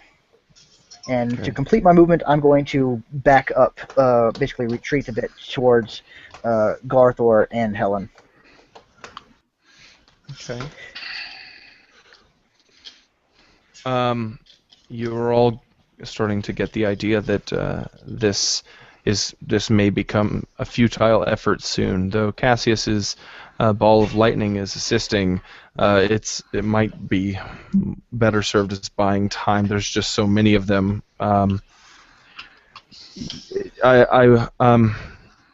You see Salus's face, Yasha, and for a moment, she doesn't look like herself. Instead, you are back at that chasm, back at home, standing on that tree trunk that has bridged the chasm and looking in the alcove in the cliff on the other side and seeing that glowing white light. And you move forward and you see it closer, and you realize that it wasn't a rabbit at all that you were chasing. It was a fairy. And then you look back and you see Salus's face again take its place. And then back and forth, the memory sweeps through your mind. And you begin to get surrounded by all of these undead. one by one, maneuvering around you, maneuvering up to you, flanking you. Garthor, 3 more approach you. What's your AC again? That was 16. excellent. That is 2 hits out of the 3. How much damage do I get?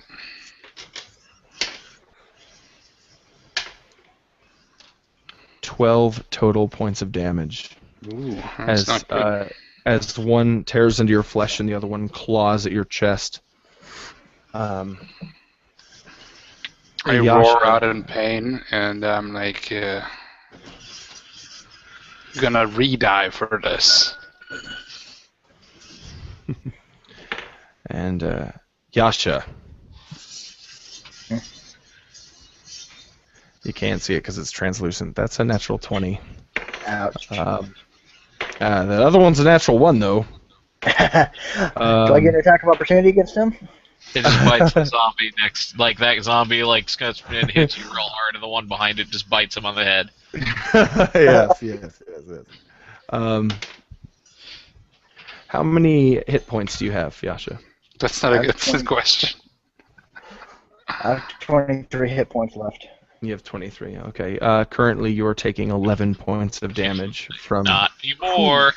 the tearing of flesh. And Helen, they seem to be kind of straying away from you, but the one that you attacked is going to attack you and miss. But they continue moving actually back behind Garthor towards Cassius, and pretty soon they are approaching Cassius, though they're not close enough to attack him. Cassius, you look forward and you actually see 5 zombies approaching in front of you. Your friends are on the other side, and Garthor, it's your turn. You're Okay, I'm yelling. We have to retreat. I will give you guys cover. Retreat.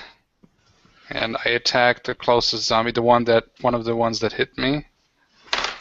And I roll a 12 plus 5. This is 17. That's a hit. That's Okay. definitely a hit. So I swing my sword to this. Like I'm trying to swing it at his head, basically trying to chop it off. And I roll I a can't help but feel another burning hand. 7 plus 3. Right. 7 plus 3. I do 10 damage. So. Tell me how you kill him. Okay, I basically just I swing at his neck and it chops into his neck, but the blade kind of gets stuck. But I force it through, and then it goes under his arm, kind of like, and it chops. It goes here and it chops part of his shoulder off, and he just Excellent. kind of falls over. And he falls limp, and that was the shoulder of the arm that clawed into Okay. you. And I will use my extra action to attack the other zombie. My action surge. Action surge. I love that name too. Action surge. Action Surge 2, Fatal Justice, or some bullshit. So I attack him too, and I rolled a 5, which wasn't a good sequel. That 5, I rolled a 5 plus 5, it's a 10, and I'm pretty sure that does nothing against his AC. Nope, that is actually perfectly fine. That is a bare hit. That is almost a miss, but that is a They hit. have a low AC, but then again, they are zombies. Very slow, and not professional zombies. These are civilian zombies, mining zombies. Okay, I roll a 6 plus 3 plus another 3. It's 12. I do 12 damage. I have a question, by the way. Cut another one down. Yes. so- Okay, I swing Oh, it no, at go his ahead, Garthor. torso. I swing it at his torso this time. Like as I chop the other guy off, I go to the side right away, and I think that I won't hit him, but I swing at his torso, and it goes through his guts, and I chop him in half. Like the Excellent. blood comes out, and the More the maggots rotten and blood, dirt. maggots and stuff. Yeah. Yep. What was your question, Cassius? Or so- These zombies surrounding me, did they walk past the party? Did they come from behind, or did they come from some new place? And if so, did I notice?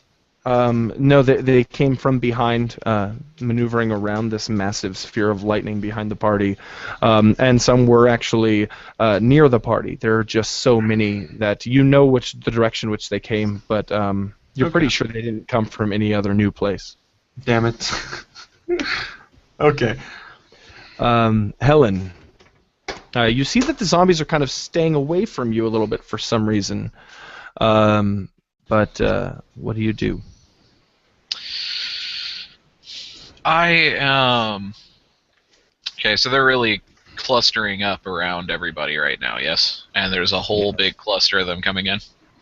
I'm actually going to push, I'm going to move over and start pushing into that cluster. Basically trying to get as many of them as I can, as close to me as possible. Excellent. All right, you're maneuvering in. They're not ignoring you, but they seem to not want to be near you to the point where you actually don't suffer any attacks moving in. All right. When I get to where I'm there, I'm fairly certain that there's as many as I can possibly get within 30 feet of me. I'm holding up my shield, which I've mentioned is emblazoned with Palor's emblem, and shouting, "Know the light of the sun and flee it!" And they will need to make saving throws against 14, or they are turned. And you hold the shield up, and everyone sees this blindingly bright white light. You see this, Yasha. You see Salus's face, then you see the fairy's face, and then you see this bright white light. Garthor, you're blinded for a moment. Cassius, you think it might be from your sphere of lightning, but you see Helen hold up her shield, and the beautifully emblazoned symbol of Pelor gleams and turns everything to white. And we will continue next week, or in 2 weeks. Depends on who gets a car. Wow, that's like really stopping it in the middle of the action. That's cool. You could look at it that way, or you could look at it next time. We'll be starting right in the middle of the action. True. In media res. No, I like that because it's Cool. like a cliffhanger, basically. As long as we're not starting in tabula rasa. Yeah. What the shit? So, should we stop the broadcast then? We should first say goodbye. My name is Barker from Be a Better Game Master. Please check out Brigade Con's Facebook page, just called Brigade Con. Check it out. We got the schedule being worked on at the moment, and I hope to see you guys next time. And I hope to see at least most of these characters here living through it. Well, let's see. Let's see how many of them I can make run away. Yeah. That's true. Fox, you're up. Fox Winter, go check out youtube.com /roleplay roulette for our funny little videos about role-playing games, where we tell you whether or not we like them. They are funny. With funny skits. And occasionally there may be songs and dances. You don't know. You never know. Good stuff. I might someday sing the song about the cleric that can cast as a sorcerer. Mitch. Hey everybody, I'm Tenho Mitchell. I do reviews for character classes, race classes, and other such things, run one-shots. I should have a panel or two also on Brigade Con that I'm going to be joining. Not sure if I'm going to be having a game I'm going to be running, unfortunately. I'm currently swamped with schoolwork and my new secretarial duties in the SGA. So, my new internship I got. Yay! So, to my holy army, I'll see you next time. Well, I just think it's cool, Mitch, that this is the first time you've ever said what your channel does, or at least while I've been here. So it's cool to see that you've got content. So this is the first game he's been in of yours where he had content and he just started producing. Yeah. Red. Nice. Mr. Solar. If you want to find me on YouTube, you can just type the Solar. It's pretty easy. You'll see my icon that you can see right now, or you'll probably see me in the comments here, and that's also easy, or in the description or something. It's not that hard to find me. Regarding to my content, this channel is the only channel you'd probably be interested in, which is I basically have this series where I suggest really weird. But really fun twists on things that you normally face in D&D-esque worlds and fantasy worlds and stuff that you can really play around with. And I'll try to do like at least one a week of those. I'll also be doing like cool little poems for character backstories and world introductions and stuff. And I will probably be hosting my own like games there. So that's the only stuff so far that I have planned. Nice. I gotta say And of any course game our host. master- Oh, I was gonna that, say any Fox. game master that gets a player to give who a player gives them an epic poem about their character. That should be pretty somebody who's doing pretty good in life there. Suck it, Barker.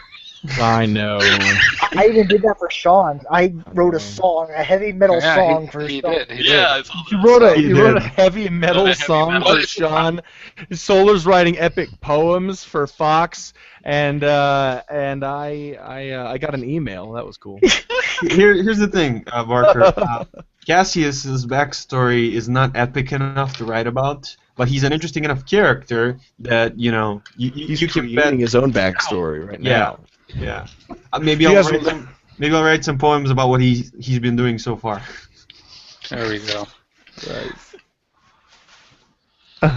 Okay, it was my turn. Yep. Right. So yeah, it's the Gaming Beast. You're watching this on my channel.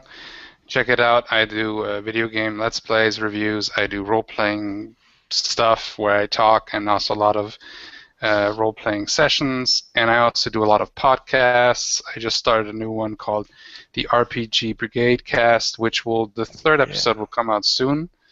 And I also do the Beastcast and other stuff. You can check my stuff out on my channel and on the various websites that I'm on, like thenextround.net or mondocoolcast.com or itstaletan.com.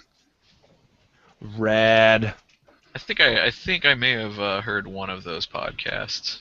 Which one? Oh, oh, you've been on. Yeah, I was like, wait, I think I heard one too, and I think this douchebag named Fox was on there. I don't even want to talk about it. Yes, Fox was the first distinguished guest. Nice. Thanks for tuning in, guys, and thanks again to all the players. Yeah, thanks, man. Thank you for running. For Death Mug of Doom, guys. Talk to you later. I've been such a dick. I'm gonna have to write something super cool about Helen for Parker. Yeah, you have to. Great 'Cause I job. was